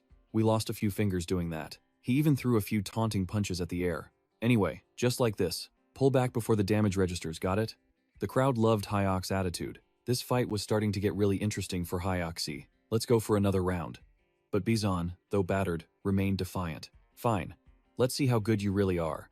Your new move is truly. Before he could finish, Hyok shot toward Bizon, wrapped in a vortex of fire. Bizon recognized it instantly, yelling in panic. That's my Crimson Flame impact! He quickly regained his composure. Bizon predicted the next move would be a spear. A spear is a linear attack. I'll just dodge it before it connects. Bizon readied his defense, but contrary to his expectations, it wasn't a spear. It wasn't just a normal kick. Hyok launched a powerful, godlike kick at his opponent. Blocking with his arm, Bizon thought, don't tell me it's the Scythe Fire Frenzy kick. If I can block one hit, I'll have a chance to counter. Hyok swung his leg for the finish. The flames from his motion sent his opponent flying. Scythe Fire Hurricane Kick. Bizon was launched, his eyes white. He screamed in frustration. What kind of broken game is this? The system announced HM as the winner. Bizon was slammed flat on the ground. The spectators went wild. Mom, when I grow up, I want to be like the great idol Hyok. I can't believe Bizon-kun got totally wrecked. Bizon glared furiously at Hyok. He couldn't accept it and wanted a rematch, making the crowd laugh. Hyok happily accepted. I had a great time playing too. With that, he powered up again, ready to go. The system announced another win for Hyoxi. 5 straight wins left Hyok exhausted, while Bizon looked more pathetic on the ground. Each of Hyok's moves felt like it was knocking the soul out of him. The audience could only feel pity for Bizon's fate. The battle ended, and Hyok walked over to help Bizon up. That triple jump into the black flame volley was awesome. I learned a lot. Now, get up. Bizon finally gave in. Well, it's good you learned something. Hyok also silently praised Bizon's techniques. Just then, the chat brought up the comments about defeating the swordswoman and Anaton. Hyoki just smirked. He was really just trying his best. That was a sincere compliment. No shade. The viewers asked for it. Hyok asked for his rival's name. Confirming it was Beyonce, he pointed right at him. Hyoxi praised Beyonce's skills. Then, with a quick farewell, he simply vanished into thin air. This left his rival fuming, while the audience roared with laughter. Hyos then returned to the lobby. The excited chat pushed him to start a new match. Hyok was thrilled by the rising viewer count. His viewers hit 12,048. But why wasn't the quest reward increasing with the count? A bug? Hyok wondered aloud. Taking the hint, the chat flooded him with donations, lighting up his screen. The crowd loved his straightforwardness. Not wanting to disappoint his fans, Hyok immediately queued for another fight. Hyok finished his opponent with a strike to the chest, continuing his win streak. Next came a vicious uppercut. He then tossed his foe like a toy, followed by one last knockout blow. The world around them was a wasteland. The system logged countless victories for Hyokso. He paced around, searching for a challenger, but found no one. The chat joked that he'd already cleared the server. Another challenger just quit, saying his mom called for dinner. With no one left, Hyok was about to log off. Suddenly, a brilliant light flashed behind him, signaling a new match. A figure materialized before Hyok. This player had been searching the servers for the one who defeated Anatole. Hyok's new opponent was the character Guok Gang, controlled by Suki. Hyok recognized he was Japanese. The viewers were in for a show. This just became a battle between Korea and Japan. Just then, a user donated 1,001 for the match, providing a quick bio on the new challenger. Suki was a famous fighting game pro from Japan. He just won 2 more world championships to prove his skill. He was one of Asia's top players. A 1,000-man punch? This was taking way too long. Annoyed, Hyok punched the long comment away. Suki seemed excited, but Hyok couldn't understand his rambling. He switched on the translator. Suki's confident voice came through. You're the one who beat Anatole, correct? I'll be the first to defeat this mysterious Korean master. Suki taunted, daring Hyok to move first. The chat was hyped for this showdown. Suddenly, a viewer suggested Hyok switch characters, and he was tempted. Others began suggesting characters for him. In the end, Hyok pointed at his foe and chose his exact character. The system confirmed the skin change. Hyok appeared as Guok Gang, but looked even sharper than his opponent. The viewers buzzed, wondering how this pro-level match would go. The system asked, Hyok, have you ever played Guok Gang? He smiled and said, no, but I'll learn as I fight. Suki just sighed and began to speak. You're really choosing Guok Gang against me? Listen up, have you ever heard of something called gun kata? Gun kata is a fictional martial art using firearms, letting bullets fly on curved paths just like in the movies. Suki began to lecture Hyoc. Most people only pick Guok Gang because he uses a gun, but his gun is weak and easily blocked. He lectured on, even if a few shots land, the damage is pathetic. That's why gamers think Guok Gang is a trash-tier character. Suki's voice lowered, but that's only because they misjudge him. Guok Gang wasn't designed for ranged combat. He added with a sly smirk, he was born to fight up close using gun kata, and the one who realized that, before anyone else, was me, Suki. He strongly advised Hyoc, I'm the one who dominated the world championships with Guok Gang, so if you don't want to be crushed, I suggest you switch characters now. But Hyoc just smiled and replied, I'm fine. Let's see what you've got. The system screen flashed. Ready. Suki took his stance, his arrogant voice echoing, if you're going to be that stubborn, I'll show you the gap between our skills. The word fight appeared. Instantly, Hyoc started firing at Suki, saying, suit yourself. Suki returned fire continuously. He laughed in contempt. Your aim is awful. Hyoc gritted his teeth and cursed. These shots did almost no damage and provided no area control. Damn it, these don't even feel like real bullets. Suki nimbly dodged every single shot. He scoffed. I can dodge this garbage with my eyes closed. It's time I showed you how to really play Guok Gang. Suki rushed toward Hyoc, shouting, here I come. He threw a strike at Hyoc. Suki's smug voice rang out again. Lesson 1. Guok Gang's guns only deal real damage up close. They both aimed their guns at each other and pulled the trigger. Suddenly, Suki saw something that left him utterly shocked. His rapid fire wasn't just for control. It was a setup for his ultimate skill, gun kata. As Suki unleashed a hail of bullets, the system coolly commented, the stun gun is about to fire. Hyoc slammed his foot into a car, cursing, damn it! Suki's barrage was relentless as he roared, just die! Terrible waves of gunfire rained down on Hyoc, but he moved like a shadow, slipping right behind Suki. His opponent seethed. Damn it, that car ruined my aim. It seemed a stray bullet found its mark on Suki. He clutched his head, hissing, my ear. In that moment, Hyoc landed a clean blow to his face. Just like that, Suki's entire body collapsed. He tried to rise, only to find Lee Hyoc's gun pointed at his head. Hyoc pulled the trigger with a final word of thanks. Thanks for the lesson. The gunshot echoed with Suki's furious scream. Damn it. The system announced. Win. Chien, who watched the whole fight, couldn't contain her glee. Gawa, look, you have to see this, she exclaimed with pure excitement. Oh my god, HM's gun kata proficiency is 0%, yet he pulled off a gun cut variant, using the same opener Suki used in past matches. She gestured wildly as she analyzed the move. Part of it was a split-second reaction, but most of it came from Hyoc studying him and striking first. The system's text popped up again. Hyoc even charmed the swordswoman who cursed him, a true master. Chien quickly shot back. That was a long time ago. Come on, let's just keep watching. The next day, a system notification appeared. Hyoc Ham is suspected of being inhuman due to his phenomenal gameplay and stream schedule. This was driving his fans into a frenzy. OC's voice cut in. Hey, I'm serious. That's why I came back to streaming, alright? He thought to himself. Maybe I should just roll with their reactions? But after crushing most of the top-ranked challengers, a grim expression settled on his face. He thought grimly. Even fighting former pro players feels boring now. His viewership numbers had started to plateau, and the anti-fans were losing their excitement. Hyoc stared at the screen as thoughts raced through his mind. That moment, that was the peak. Now, everything is starting to feel the same. A dying game can only fade away. He clenched his fist with new resolve. Maybe it's time to try something different. Ease on Ford. That might be different, right? His voice grew contemplative. Now that I think of it, Blackhawk did mention EVO is coming soon. The thoughts continued to flood his mind. There's a special bracket for low-tier streamers like me to enter EVO. EVO, the Olympics of fighting games. It includes Ease on Ford and a host of other titles.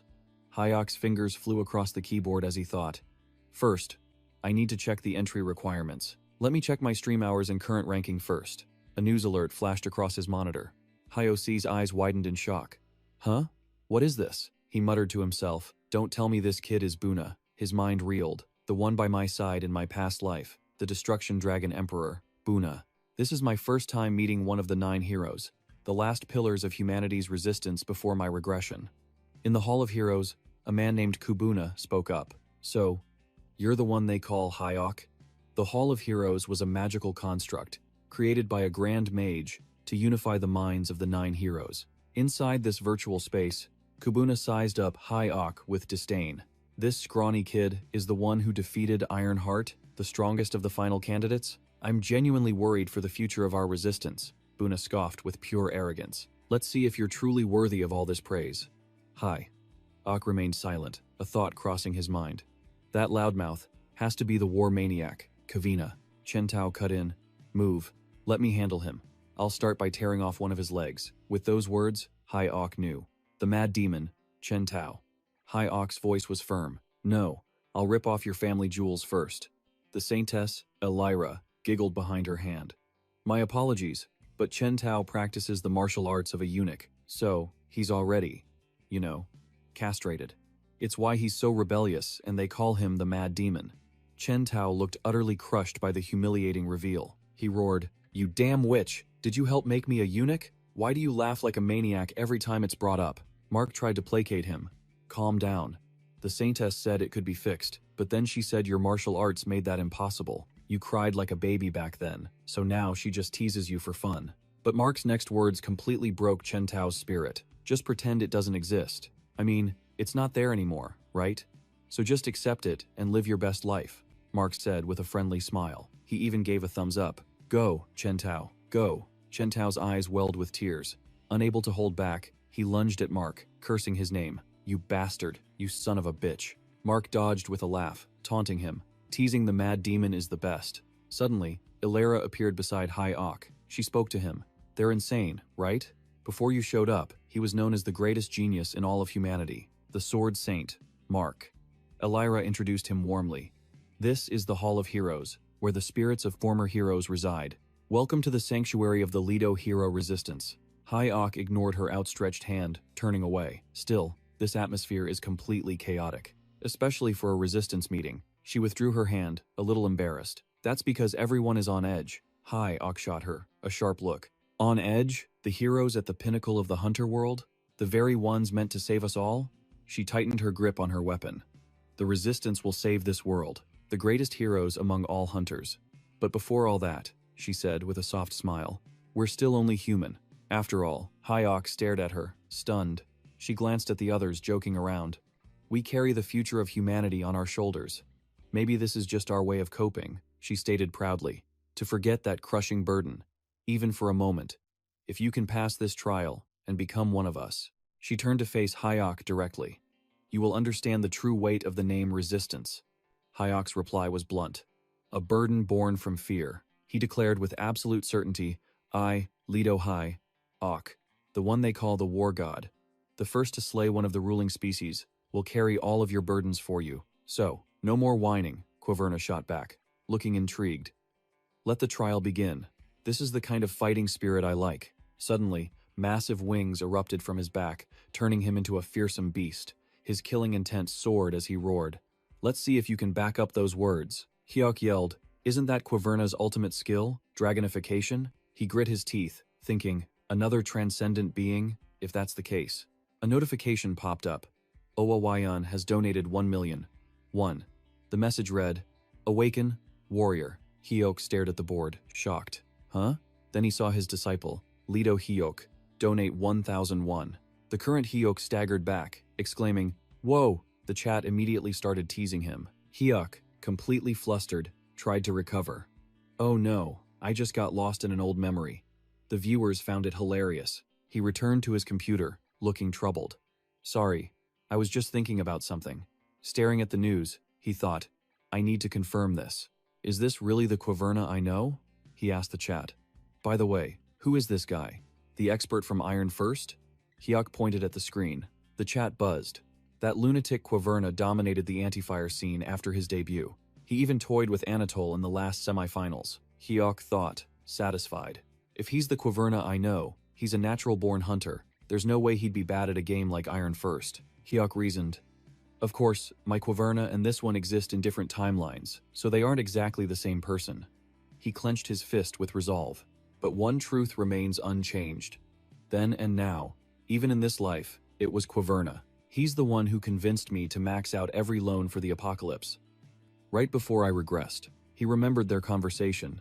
Veins popped on Hyuk's forehead, his fists clenched in rage. Right now, in this lifetime, he is the reason I'm drowning in debt. He has the exact same face as that bastard Quaverna from my past life.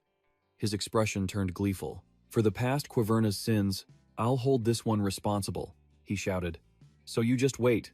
Quaverna. Comments flooded in, calling Valhalla trash and praising Antifire. Hyuk looked at the monitor. Oh man, I completely forgot about Valhalla. A flame war was erupting between Antifire fans and Valhalla fans. Hyuk raised his hands, flustered. I have to choose just one, he thought to himself. With Antifire, I can hit rank 1 quickly. But once I'm on top, the viewers will start to lose interest. He waved his hand, thinking, but if I switch to Iron first, which shares the same audience, I can bring those viewers over and keep them watching. He clenched his fist nervously. However, I can't just give up on Valhalla either. It's been getting a lot of hype, and the potential viewership and money are too big to ignore. Hyuk grabbed his head in frustration. His voice was desperate. This is so frustrating. Antifire or Valhalla? He fell silent, then suddenly shot up, slamming the desk. I've decided, Hyuk declared. If I must choose just one, it will be. He paused. I'll tell you after I eat, leaving everyone stunned. Lido Hyuk was live streaming. Riding a horse, he smiled brightly. I started the stream a little earlier than usual today. Everyone was surprised by his confident expression. Hey everyone, I'm planning on playing Valhalla for part 1 and Antifire for part 2 from now on. In today's second half, I will hit rank 1 in Antifire. The viewers went wild. He played both games at once. Hyuk saw his viewers hit 4,127. He smirked. The view count is still rising. It's all cash. If I had only chosen one game, I would have missed all this cash. Hyuk pulled the horse's reins happily. All right, I've made some progress. I defeated CEO Ut and even got a side quest. Let's check it out. Main quest.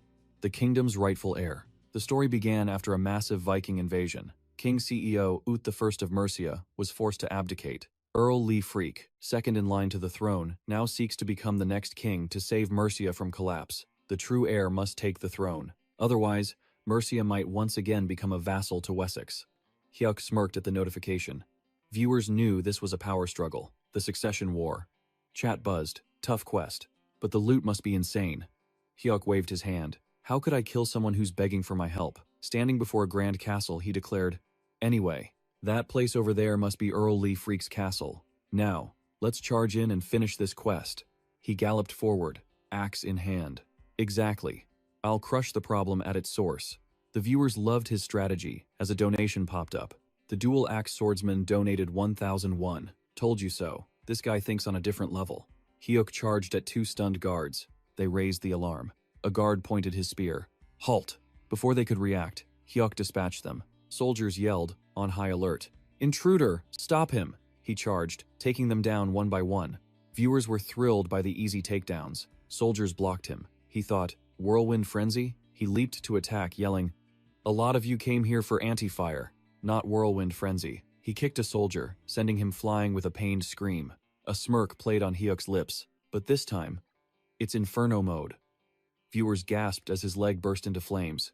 It's Inferno mode! He kicked a soldier away with a fiery blast. Terrified guards raised their shields.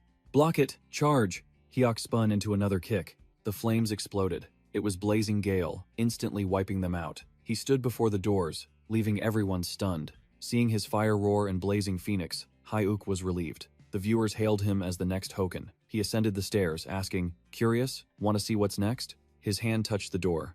That little trick from before? Hi, Ook grinned. If you want to know, you'll have to pay up. The viewers spammed sarcastic insults, cursing Hi Ook out. But he, with a satisfied face and a mountain of cash, beamed, Oh, this is sweet. So sweet. Placing both hands on the door, he said, Anyway, what I did just now. I used the basic techniques of Fire Roar and Blazing Phoenix from Antifire. His expression turned serious as he continued. I knocked over the surrounding braziers to create the flames. Then, I mimicked Fire Roar using that fire. He added, And while in that sea of flames, I unleashed all my skills to defeat them. The soldiers screamed, We must stop him from reaching the count. The knights charged forward. Hyuk readied his stance for the fight. Suddenly, cracks shot across the floor. But Hyuk swiftly glided past them. He took them down one by one, kicking an enemy away. The viewers roared with praise. A worried, brown-haired man began to curse. "You bastard, how dare you set foot in this place? You filthy barbarian, get back this instant." Facing him, he said seriously, "Let's end this with Gok Gang's gun." The viewers wondered, "Valhalla has guns?" Hi, Ook gripped his axe with a smirk. "It exists in my heart. A gun in the shape of an axe." He hurled the axe, finishing the man. He announced, "The source of the assassination has been eliminated." Everyone was in awe. Meanwhile, someone was watching Hai Ook's every move on a screen. It was Anatone, who mumbled in disbelief, "My God, he's a true monster." He seemed to have just finished training, and continued speaking. "The fire scythe and storm kick combo he used in anti-fire. I thought I had finally caught up, but he's pulling off anti-fire level moves here in Valhalla. Should I have never posted that announcement? The one about the Golden Road. An anti-fire player hitting rank 1 in just 25 hours. He had planned to end things and stream at 8 p.m. tonight." Anatone panicked, and the viewers' reaction. I never expected them to cheer him on so hard. Anatone gritted his teeth and collapsed to his knees, saying, "Damn it, they're so fired up I can't back out now." He knelt helplessly, thinking, "What do I do? I'm screwed." The scene changes to anti-fire. Hai Ook had just logged in, transferring directly from Valhalla. He thought, "There's no doubt about it, anti-fire is exploding right now." He turned and asked, "Com, how far am I from rank 1 in anti-fire?" Com replied, checking the leaderboards. Com announced, "You are currently rank 5. The number 1 ranker is Anatone." Hai Ook leaned forward with an amused look. "And he's got that top ranker title, the Supreme one. There's no way I'm letting that stand." He pointed cheerfully and said, "All right, let's charge straight to the top." Com began searching for a match. A player named Harang appeared, rank 4, with the title Swordswoman. The viewers were shocked to see her. She declared, "I've worked myself to the bone for this match. Face me, the god who killed my parents." The audience praised her role-playing, but Hai Ook went rigid. He thought, "She's actually starting to creep me out," Harang said confidently. "After all that effort, I've completed my analysis of your Hoken. So this time, you had better be ready." He chuckled and pointed. "In that case, I've prepared something based on your character. Sword Princess. You won't mind if I switch tactics and use that instead, will you?" The viewers buzzed with questions. Hai Ook's face darkened into a sinister grin. He began to transform, leaving Harang and the viewers completely stunned. She screamed, "You're insane!" Hai Ook stood proudly, sword in hand. The viewers were shocked. "That's the sword dancer, Sherazare, the male version of Harang." She gritted her teeth, saying, "Unbelievable. You dare choose that sword? Then I'll show you just how treacherous a sword can be." The fight began, Harang unleashing strikes that bloomed like flowers. As soon as she finished, she was utterly crushed. Hai Ook gloated, "Looks like this is your stop, Sword Princess. Next match." Com announced, "Match complete," summoning the next opponent. Suddenly, a panicked young man appeared, saying, "No, not me next." Everyone looked down on him, seeing him as the next punching bag, and he was terrified. Hai Ook greeted him warmly. "Long time no see, Beyonce." Beyonce's face darkened. "Damn it, I have no other choice. But I came prepared." He pulled out his weapon and roared, "This time I will face you with my main character." The system announced, Sherazar, 5 consecutive wins. Beyonce was bound in chains, trembling as he was hung upside down. Hai Ook sighed in relief. "Whew, but you have grown a little bit." The viewers had already guessed the result long before the fight ended. "Hai," Ook said, "so now I'm rank 2. All right, let's queue up for the next match. It would be perfect if I got paired with Anatone." Com immediately responded, "Match found." The next opponent was found. Anatone appeared, clad in golden armor. The viewers went wild, thinking Anatone was about to get destroyed. He flusteredly shouted, "Oh, come on, I seriously prepared for this match." "Hi," Ook replied. "Thank goodness. I've been waiting, Anatone. We finally meet face to face." Anatone forced a smile. "I've been waiting for you too, Lido." "Hi, Ook," he thought to himself. "Damn it, I'm still not mentally prepared for this." Anatone frowned, thinking, just standing in front of him sends a chill down my spine. Excitement and fear are hitting me all at once. Can I really beat this guy with my current skills? Hai Ook commented, "That's some nice armor." Anatone awkwardly replied, "This? Oh, I designed it myself." He continued, "You get a custom design if you win the championship." Anatone thought to himself, "Right. Just how many skin sets do I have?" Anatone eyed his weapon and thought, "At least 10 sets. I won 3 championships with Lancer alone. In other words, the number of skins equals the number of world titles." Anatone stared and thought again, "And I was actually doubting if I could win against him? Damn it. What in the world is happening?" Aniton stood defiantly, spear in hand, as the viewer count hit 33,452.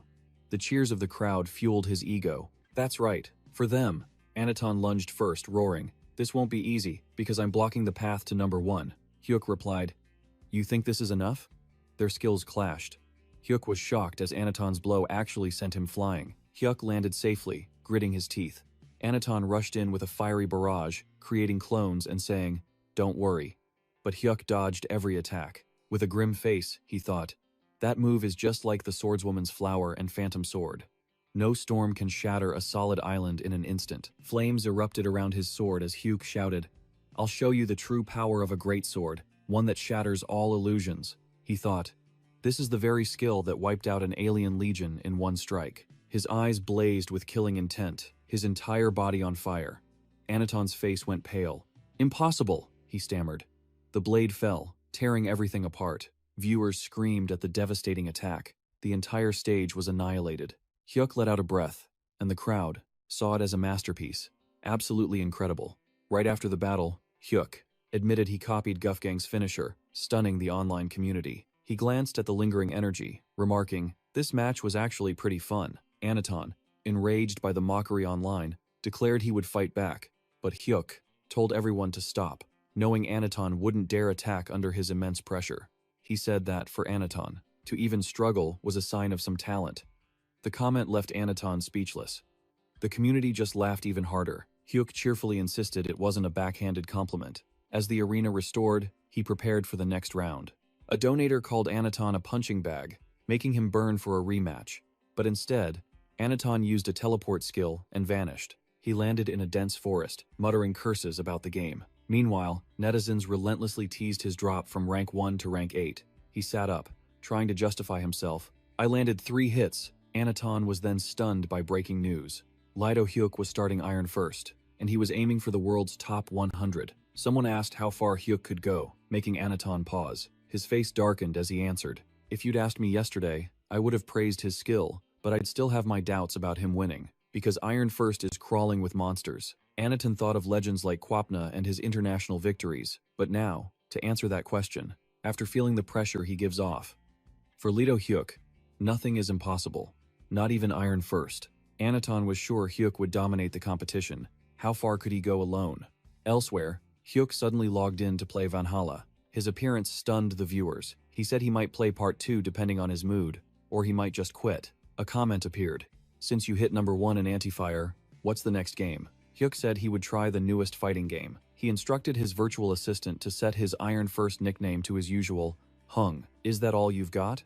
But he was shocked to find 1,173 other players using that name. The community exploded. So many. Regardless, Hyuk had the assistant connect to the game. The system began connecting to Iron First. Hyuk's setup was complete. A sleek interface showed his name, Hung. "Is that all you've got?" He arrived with the roaring support of his fanbase. The game offered him 3 modes: story, online, and offline. Hyuk was surprised to see a story mode at all. Anti-Fire never had one, so everyone asked if he would choose it. But he hesitated, remembering what players had said about that mode, that it was nearly impossible to beat. Hearing that, he chose online mode, just like in Anti-Fire. Online mode was selected. The assistant began searching for an opponent. A powerful force slammed down in front of him. On the forums, the news exploded. Hyuk had joined Iron First, and the praise was endless. Elsewhere, a young man at his computer scoffed at the news. But even he was shocked. Hyuk had shaken the scene with just a few matches. This was Akuma, a professional gamer and member of Team VSS. Akuma flinched as Ion clapped his shoulder reassuringly. He told Ion that even a skilled player needs time to adapt. Because moving from Anti-Fire to Iron First, the game's mechanics and vibe are completely different. But he couldn't understand why everyone loved this Hyuk guy. Ion asked Akuma, "You sound skeptical, don't you?" He then told Akuma, "At first, I also thought that he was, but didn't finish." Ion just nudged him, saying they needed to face Hyuk and train harder. He walked away, leaving Akuma totally confused, and said, "I'm doing a full dive. Join when you're ready." Akuma was lost in thought, refusing to accept that Hyuk was better than him or Aniton. He wanted Hyuk to learn painfully that Iron First was a whole different world. Elsewhere, a battle was raging, and someone's sword had been shattered in 2. With the nickname Immortal, Hyuk had already secured victory with 18 wins and 0 losses. Amid the cheers, he asked, "Aren't you guys getting bored?" The reaction from the online community was the exact opposite. He was hoping for a worthy opponent when he was matched again. The Demon King Amuka had been summoned, and his stats were impressive. The netizens marveled at a win rate that was reaching a divine level. Seeing this, Hyuk himself wondered about his opponent's rank, a destroyer versus a god. With a win rate that high, the crowd buzzed with suspicion. They'd never heard of Amuka. It had to be a Smurf account. It didn't take them long to figure it out. Amuka was simply Akuma spelled backward. He was here to cause a storm with this alternate character. His goal was to brand Hyuk with a loss to an alt account and claim the title of the first person to defeat the hero, something even Ion couldn't do. Akuma took his stance and declared, "Let the fight begin." But Hyuk was still curious about the Thunder God style, which the chat explained was difficult but versatile. Someone challenged him to fight the Demon King, and he immediately agreed. Hyuk pointed confidently right at Amuka. To absorb his technique, "I should become him," he said, as his title changed. "Humph, is that all you've got?" With that, Hyuk's transformation into the Demon King using the Thunder God style left the crowd completely satisfied. The Demon King Amuka seethed, sensing the mockery. But Hyuk just replied cheerfully, "I didn't mean it that way." He claimed he needed to learn from him, even calling Akuma his master. This mockery sent Akuma into a rage, and he entered a battle stance. But Hyuk's expression was just pure mischief, leading Akuma on a wild chase.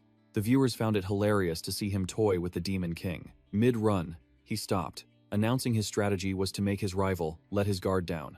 Then, Hyuk spun around and threw a Demon King punch. Amuka and the online community finally understood his plan. The two rivals clashed, their power perfectly matched. Hyuk even offered a word of praise. Seeing Amuka's swift reaction, he launched a kick that missed, just as the Demon King attacked from behind. The crowd screamed for Hyuk to be careful. Amuka rushed at Lido Hyuk, channeling the Demon King's power. He landed a Thunder Fist, shocking the audience. A last-second block saved Hyuk, but sent him flying into a wall. He finally realized his mistake. The controls in this game were different. Getting serious, Hyuk unleashed his own power, winding up a massive punch. Amuka had only been testing him, concluding that Hyuk relied on reckless power. Now, he began to execute his afterimage technique. He taunted Hyuk, saying he wouldn't touch a single hair on his head. Those watching the match recognized it as Amuka's high-speed skill, the thunder-shattering phantom step. But Hyuk wasn't surprised by this move in the slightest, because he could do it too, and he countered with the exact same technique. Hyuk gathered his power to give Amuka a taste of his own medicine. The explosive Thunder Fist completely overwhelmed him. With the phantoms scattered, Hyuk easily spotted the real Amuka. To celebrate mastering the Thunder Fist, he decided to use a different power. One comment read, "He's insane," because this was the Iron Mountain Crush. Hyuk charged forward with a terrifying power that surpassed the Thunder Fist. Meanwhile, Amuka was frozen to the spot, forced to take the hit. Viewers watched in awe as he combined Thunder Fist and Iron Mountain Crush to send Amuka flying. At that same moment, in Japan's Tekken arena, the champion, a player named Suki, was basking in the roar of his fans. An MC approached to congratulate him on his victory. She asked about the skills he used in the match and the secret to his success. Hearing the words "secret to victory," his mind flashed back to High OC. He remembered his intense match against him in Antifire, where all his moves were useless. Constantly replaying that battle in his mind, Suki learned a great deal, which led him to this championship. He looked up, recalling Master Hyosei's words, telling him his dual-wielding method was wrong. On the screen was the character Ninja Hattori, a dual-wielder. Suki had applied Hyosei's teachings to defeat all his opponents, but he couldn't say any of that. Due to the bitter rivalry between their countries, Suki, the pride of Japanese fighting games, couldn't admit it. If he did, he would become a traitor. In the end, Suki simply credited the cheers of the audience and the help of his team. The fans below erupted in cheers after his speech. The MC then mentioned that TikTok had slots for Evo, including a category for streamers. Then she asked if Suki had heard that Shinji, the strongest of the next generation, would also be there. He was stunned to hear about a tournament for streamers. Evo would be Shinjiro's debut. As he was lost in thought about Hyuk showing up, he accidentally dropped his trophy. The more he thought, the more he realized that the demon Lido Hyuk's appearance would ruin the Crown Prince's debut. Lost in thought, Suki didn't hear the MC. Back with Lido Hyuk, he was catching up on community news that Taurus would soon host a tournament. He had already heard about it from Anatole, and was told to keep it a secret. He pretended not to know, saying it was just a Tekken tournament. And they're hosting it on TikTok? Everyone could see right through Hyosei's terrible acting. But when someone asked if he would join, he said he would. Hyosei declared his determination to take back the title of strongest from Kyawana. Everyone who heard was hyped for their showdown. He then logged into Tekken to quickly claim the #1 rank. The Demon King Hyok had arrived in the game. Fans eagerly awaited the confrontation with Kyawana. Meanwhile, in Johannesburg, Africa, someone was looking for him. When found, he was busy and told them to wait a moment. He then held up his hand and said he was done. This man with the itchy ear was Kyawana, the Tekken World Champion, who held the rank of #1. Considered a monster, he was surprised when the girl told him someone was talking about him. She added that his ear must be itching. It was a Korean superstition that your ear itches when you're being talked about. Kyawana scoffed, saying he didn't believe in superstitions. She reminded him of his promise to his late grandmother to save the world, which he was fulfilling. He remembered his grandmother, a respected shaman, but both his parents and grandmother had albinism. He recalled the white tragedy that tore his family apart. He and his grandmother luckily escaped, thanks to Bianca's Bantu tribe. They had protected him and his grandmother. The girl standing there wondered what he was trying to say. Kyawana continued to remember his grandmother's prophecy, saying he was the witness to that final moment, the scene of his family's destruction. Fate had turned him into a hero. He told her he had placed great faith in it. He trained hard, burdened by his parents' demise. When his body and mind were finally forged, she revealed the voided prophecy, leaving him utterly stunned. She added a warning: beware the one who shatters thunder. He struggled to grasp her cryptic words, so the girl asked what was on his mind. Shaking off his thoughts, he refocused. He told the staff he needed to see the entire team, leaving her completely baffled by the sudden request. Kyohana stated Iron Fist would end after this tournament. His eyes blazed, fists clenched tightly. His powerful aura flared as he commanded, "Let them know, this is for Iron First. This tournament will be the very last one." Shocked, the girl asked, "What? What do you mean?" Kyohana continued, "I joined Iron Fist because I heard there were strong fighters like me here, but rarely can anyone withstand a single one of my punches. I want that feeling again, the thrill of fighting a true powerhouse, a fight that makes my entire body tremble." He revealed his decision. Everyone who said Iron Fist had strong opponents, they were all lying. "That's why I'm leaving Iron First. After this tournament ends, I suppose I'll have to find a new job." But just as he finished, a voice shouted in protest, "Why such a hasty decision?" But Kyohana replied coldly, "It doesn't matter. I'll announce it before the tournament begins." Meanwhile, at Hyok's location, he stood weapon in hand. Victoriously, he destroyed his opponent. He exclaimed, "Wow, this one was actually strong." The system announced, "Is that all you've got? 1,174. The Demon King is victorious." Whoa, he actually reached rank 1 as the main character, Trevor. He did it by stealing Trevor's staff. At this rate, he might even reach the God's Throne. Hyok looked puzzled. The God's Throne? The chat exploded. The God's Throne on day 2? The God's Throne is the highest possible rank, achievable within the world of AFI. Hyok grinned with excitement. Then it won't be long now. The spectators continued their chatter. Haha, because rank #1 is within reach? Those at God tier better watch their backs. Seeing Dojun's 56 wins and 0 losses, Hyok spoke up. "Should we go find victim number 57? Next opponent, please step up." A machine reported. "Searching for an opponent. Match found. Your opponent is being summoned." A comment popped up. "Who's next on the victim list?" Haha. Just then, another fighter appeared. System display. Sword God Masamune Kenshin, 1,774. A young man with a sword and a cold gaze materialized amid a flurry of netizen comments. "Whoa, God Do Jun is even higher than a true god. That username is insane." The man glared, thinking, "My name is Shinzo, Japan's rising star. In the fighting game community, I, who will surpass the great Suki-san, received a warning from Suki-san himself." He recalled Suki-san's words. "As for Dojun-san, he's even superior to Anatole. Do not let your guard down." Shinzo thought, "I've watched his live streams just in case. I have no choice but to take that warning seriously. He defeats everyone, no matter who they are." Shinzo gripped his sword, his eyes sharp. "But that's not something that scares me. I must confirm it before the tournament. I have to see with my own eyes that I am stronger. I need to test his true power." He strategized against the Hyok before him. Shinzo quickly raised his sword, ready to strike. He declared loudly, "True strength belongs to the one who endures to the end, and I will prove it." System display. Ready. Instantly, Hyuk rushed forward with a punch, a dangerous grin on his face. That's right, I need you to survive for a long time. Fight. Hyuk surged forward like a lightning bolt, attacking with a cunning look. If this match ends too quickly, I won't make a single dollar.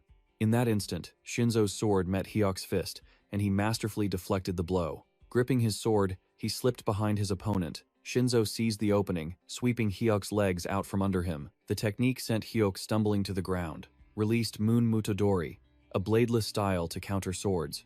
Shinzo glanced away, his expression unreadable. He then unleashed a powerful slash towards Hyuk, a terrifying strike, sinking moonlight. The blow connected, sending Hyuk crashing to the floor. The audience erupted. God, Jun took a hit. Is this for real? But suddenly, Hyuk reappeared right behind him and glanced over, saying, "Don't worry, I'm fine." The words sent a jolt of shock through Shinzo. Realizing he'd been tricked, Shinzo cursed in anger. Damn it! Did I just strike an afterimage? Hyuk laughed cheerfully. You got it. He struck Shinzo's wrist with his hand, dislodging the sword from his grasp. Hyuk turned the tables, launching his own attack. With a grunt, he slammed Shinzo to the ground.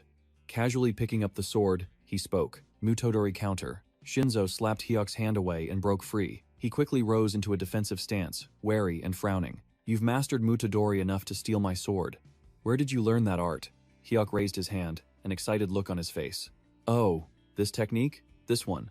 He thought back to Jinchiba, the sword saint of the 9 heroes from his past life. My swordsmanship is just a pale copy of her own. Even at the pinnacle of swordsmanship, she never called herself a sword god, choosing the title sword saint instead. And yet you, a mere kid, dare to claim the title of sword god? However, that horizontal slash, that Mutodori and released moon felt so familiar. They're identical to the sword saint style. Shinzo grew impatient, demanding an answer. I see the essence of my family's swordsmanship in your moves. So admit it. Who was your master? But Hyuk ignored him, lost in thought. There's one thing I must confirm. Taking a stance with the sword, he declared, if you want answers, survive this next attack. Shinzo's eyes widened in shock at his stance. What? That stance? It can't be. Hyuk glared, his killing intent overflowing. He dashed forward, sword in hand, unleashing a devastating thrust at Shinzo. Hyuk executed a powerful slash. Moon Fang Light. Shinzo was sent flying, utterly astonished. Impossible. That's my family's Moon Fang secret technique. Just who is he? The system displayed the result. Is that all you've got? Victory. The crowd buzzed with confusion once again. What kind of technique was that? Even as a demon king, he's still God. Jun. Jin scowled, shouting, Who the hell are you? The chat erupted. Did he just take his sword? Blade God Jun just schooled him, on the true way of the sword. Hearing this, Hyuk smirked, satisfied. He had guessed correctly, recognizing the Moonlight Fang slash. Jin, puzzled by his calm demeanor, asked again, Who are you? But Hyuk simply returned the question. Before I answer, do you have an older sister? His words left Jin completely stunned. Huh? Haha, what? My sister? That's the kind of line you'd hear in the military barracks? Jun is the best donated 1001. Does he mean, if you're not satisfied, call your sister? Is that what he's saying? Haha, that's right. If you can't handle it, call for backup. Hyuk just chuckled. No, that's not what I meant. Another comment appeared. The you have potential era is over. Now it's the do you have a sister era. With that, Hyuk turned to leave. Jin cursed. You bastard, get back here. He replied, Sure, but what about your sister? A short time later, in Japan, the scene cuts to a traditional house. Your sister? Where's your sister? In a room, a young woman was deep in sword practice. She trained with intense focus, recalling the principle, step right to trap the moonlight in the blade. When the steel is imbued, one slash can shatter the world. Channeling her power, she struck with a mighty slash, sending objects flying. Moonlight Fang slash. Suddenly, her knees buckled. She clutched her arm, trembling in pain. Ugh, my arm. What about the tatami rolls? She eyed the rolls she just cut, filled with disappointment. I only managed to cut 2 rolls into 3 or 4 pieces. The final strike was imperfect. The clan's first master cut through stone and felled forests with a single blow. Is that even possible? A voice suddenly called from the door. Sister, are you in there? Her brother, Jin Chiba, rushed in. Sister, Chizo Chiba, heir of Suzaku Chiba, you were once called the sword saint of this generation. As he approached, a blade's tip pointed right at his face, stopping him cold. His sister held the sword, her voice chilling. Didn't I tell you never to disturb my training, Jin Chiba? Her skill surpassed even the eldest son, Chiba Kazuma, once hailed as the strongest. Seeing her rage, Jin quickly explained, "Sister, I have to ask you something. Did you teach the moonlight blade technique to an outsider?" Her brow furrowed in anger. "Are you trying to insult me? Are you looking for a fight?" "Fine. Get your gear and meet me on the floor." Jin broke into a cold sweat, pleading, "That's not what I meant," he thought to himself. From her reaction, she definitely doesn't know him. So why is his sword style exactly like hers? He even acted as if he knew my sister. "I have to figure this out," Jin said to her. "Sister, please come with me," she asked, puzzled. "Do you want to go out for a duel?" He replied, "No, there's just something I need to show you." Outside, an ominous sky swirled with lightning. "Yo, hi OCC, and that insane ultimate from Du Gort. I've seen everything now. Please use a swordsman from the next round on." A system notification appeared. "You have reached God tier," he gasped. The comments exploded. "Haha, he's at God tier already? How much further is he gonna go?" "Hi," Ox suddenly waved with a smile.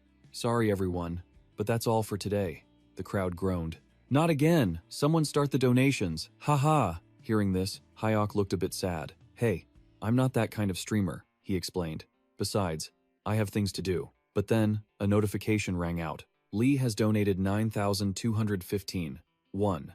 Wait, 92,151. 1. Can you show us your sword skills?" Another 92,151. 1. "I'll send more if you do." Seeing the alerts, his entire demeanor changed as he leaped for joy. "Oh my gosh. How did you guess the plan for the Part 2 stream?" The chat flooded with comments. "Look at him flip the second he sees money. Ha ha ha." He glanced at the system, thinking, "I've hit God tier in API War. That means I qualify for the tournament in a few days. If it's for my swordsmanship, can I use a different game?" A system message appeared. "As long as a sword is used, any game is acceptable." He smiled and announced, "All right, I'll play the game I had planned for the second half of the stream. Switching games. Viking Legend returns. The Rise of Valhalla." In a wild new form, Hyok appeared on horseback. "I have returned." The audience roared, "Let's go, it's Valhalla." He held a knife with interest. "It's been a while since I played this one, but I brought a knife for this mission." "Wait, is that a kitchen knife?" Hyok replied casually, "Yeah, I stole it from a kitchen last time." A message popped up in chat. "Huh? They asked for sword skills. Are you planning to cook for them?" Hyok just laughed. "That's not it." Suddenly, a spear flew past as a voice shouted, "There he is!" A squad of armored men on horseback charged him. "Enemy of the Jarl." The chat buzzed. "Whoa, is this payback for killing those assassins last time? This is gonna be a pain. Facing that many knights will be exhausting." The shield unit is here, too.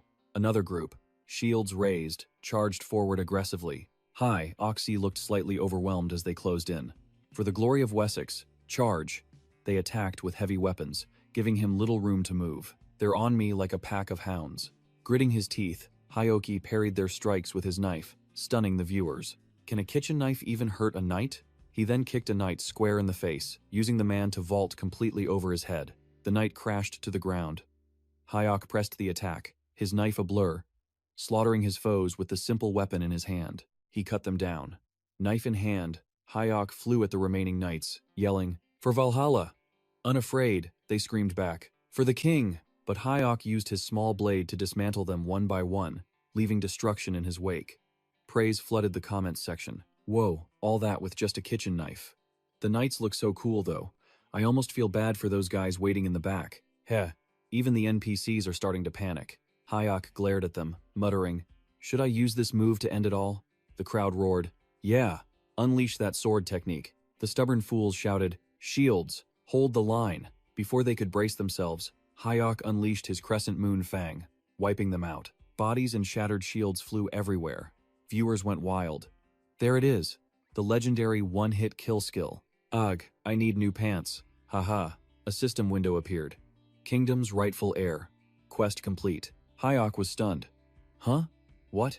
Isn't this quest supposed to clear after the true heir, Aether, reclaims his throne? Someone asked.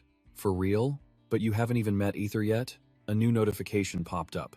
The annihilation of the Temple Guard has intimidated the Wessex Kingdom. They will no longer interfere in Mercia's succession war. From now on, terrifying rumors about the player will spread across the Wessex Kingdom. The chat erupted with comments. Haha. They totally deserved it. Last time, I only took down a few knights. Yeah, right. And that whole group of assassins. Just kill anyone you see. Meanwhile, in a home in Japan, an excited voice called out, "Sis, look, isn't that our family's moonlight sword style?" Yen watched the screen and spoke. "No, that's not our school's swordsmanship." Chizo was in disbelief. "Huh? It's different?" Yen analyzed it, thinking, "Our moonlight sword focuses on speed, but his style is all about destructive power. It's pure, absolute domination. It still holds the essence of our family's art. That's the level of mastery I've always wanted to achieve." Yen asked Chizosuchi, "What game is this?" He gave her an annoyed look. "Huh? Seriously? I'm always asking you to play, but you always turn me down to train. So why the sudden change?" Yen clenched her fist, her voice filled with conviction. "I think I've finally found it. My path, my way of the sword." The next day, Hai-Ok and his companion were walking down the street. "Are you sure this is the right way?" But the girl beside him snapped. "Yes, it is." "Stop asking," he sighed, exasperated. "We've been walking for an hour while you're holding the map." Li Qian stammered. This is the right place. But what about the editor you're supposed to meet today?" At this, Hai-Ok's eyes lit up with a grin. "You said this person is younger than me, right? Is she pretty?" Qian answered flatly. "What? It's a guy." Hai-Ok's face fell. I knew that was just wishful thinking." The two of them stopped in front of a store. He pointed at the sign. Cafe 389. Isn't that the place?" Qian paused. "Yeah, wait a second. I have to call him first." They opened the door and stepped inside. "Hey, we're here." A young man stood there to greet them. "Sis, I'm here." Qian waved happily. "Hey, long time no see." Hai-Ok was surprised to see him. "Oh, you're that kid." The boy was just as shocked. "Ah, bro. What are you doing here?" Hai-Ok pointed at Min and turned to Qian. "Don't tell me he's the person you wanted to introduce me to?" Qian was confused. "Huh? You know Min?" Suddenly, Min rushed towards him, shouting, "Why did you just disappear that day?" He thought. "I never even got the chance to thank him for saving me." He ran up and grabbed both of his hands.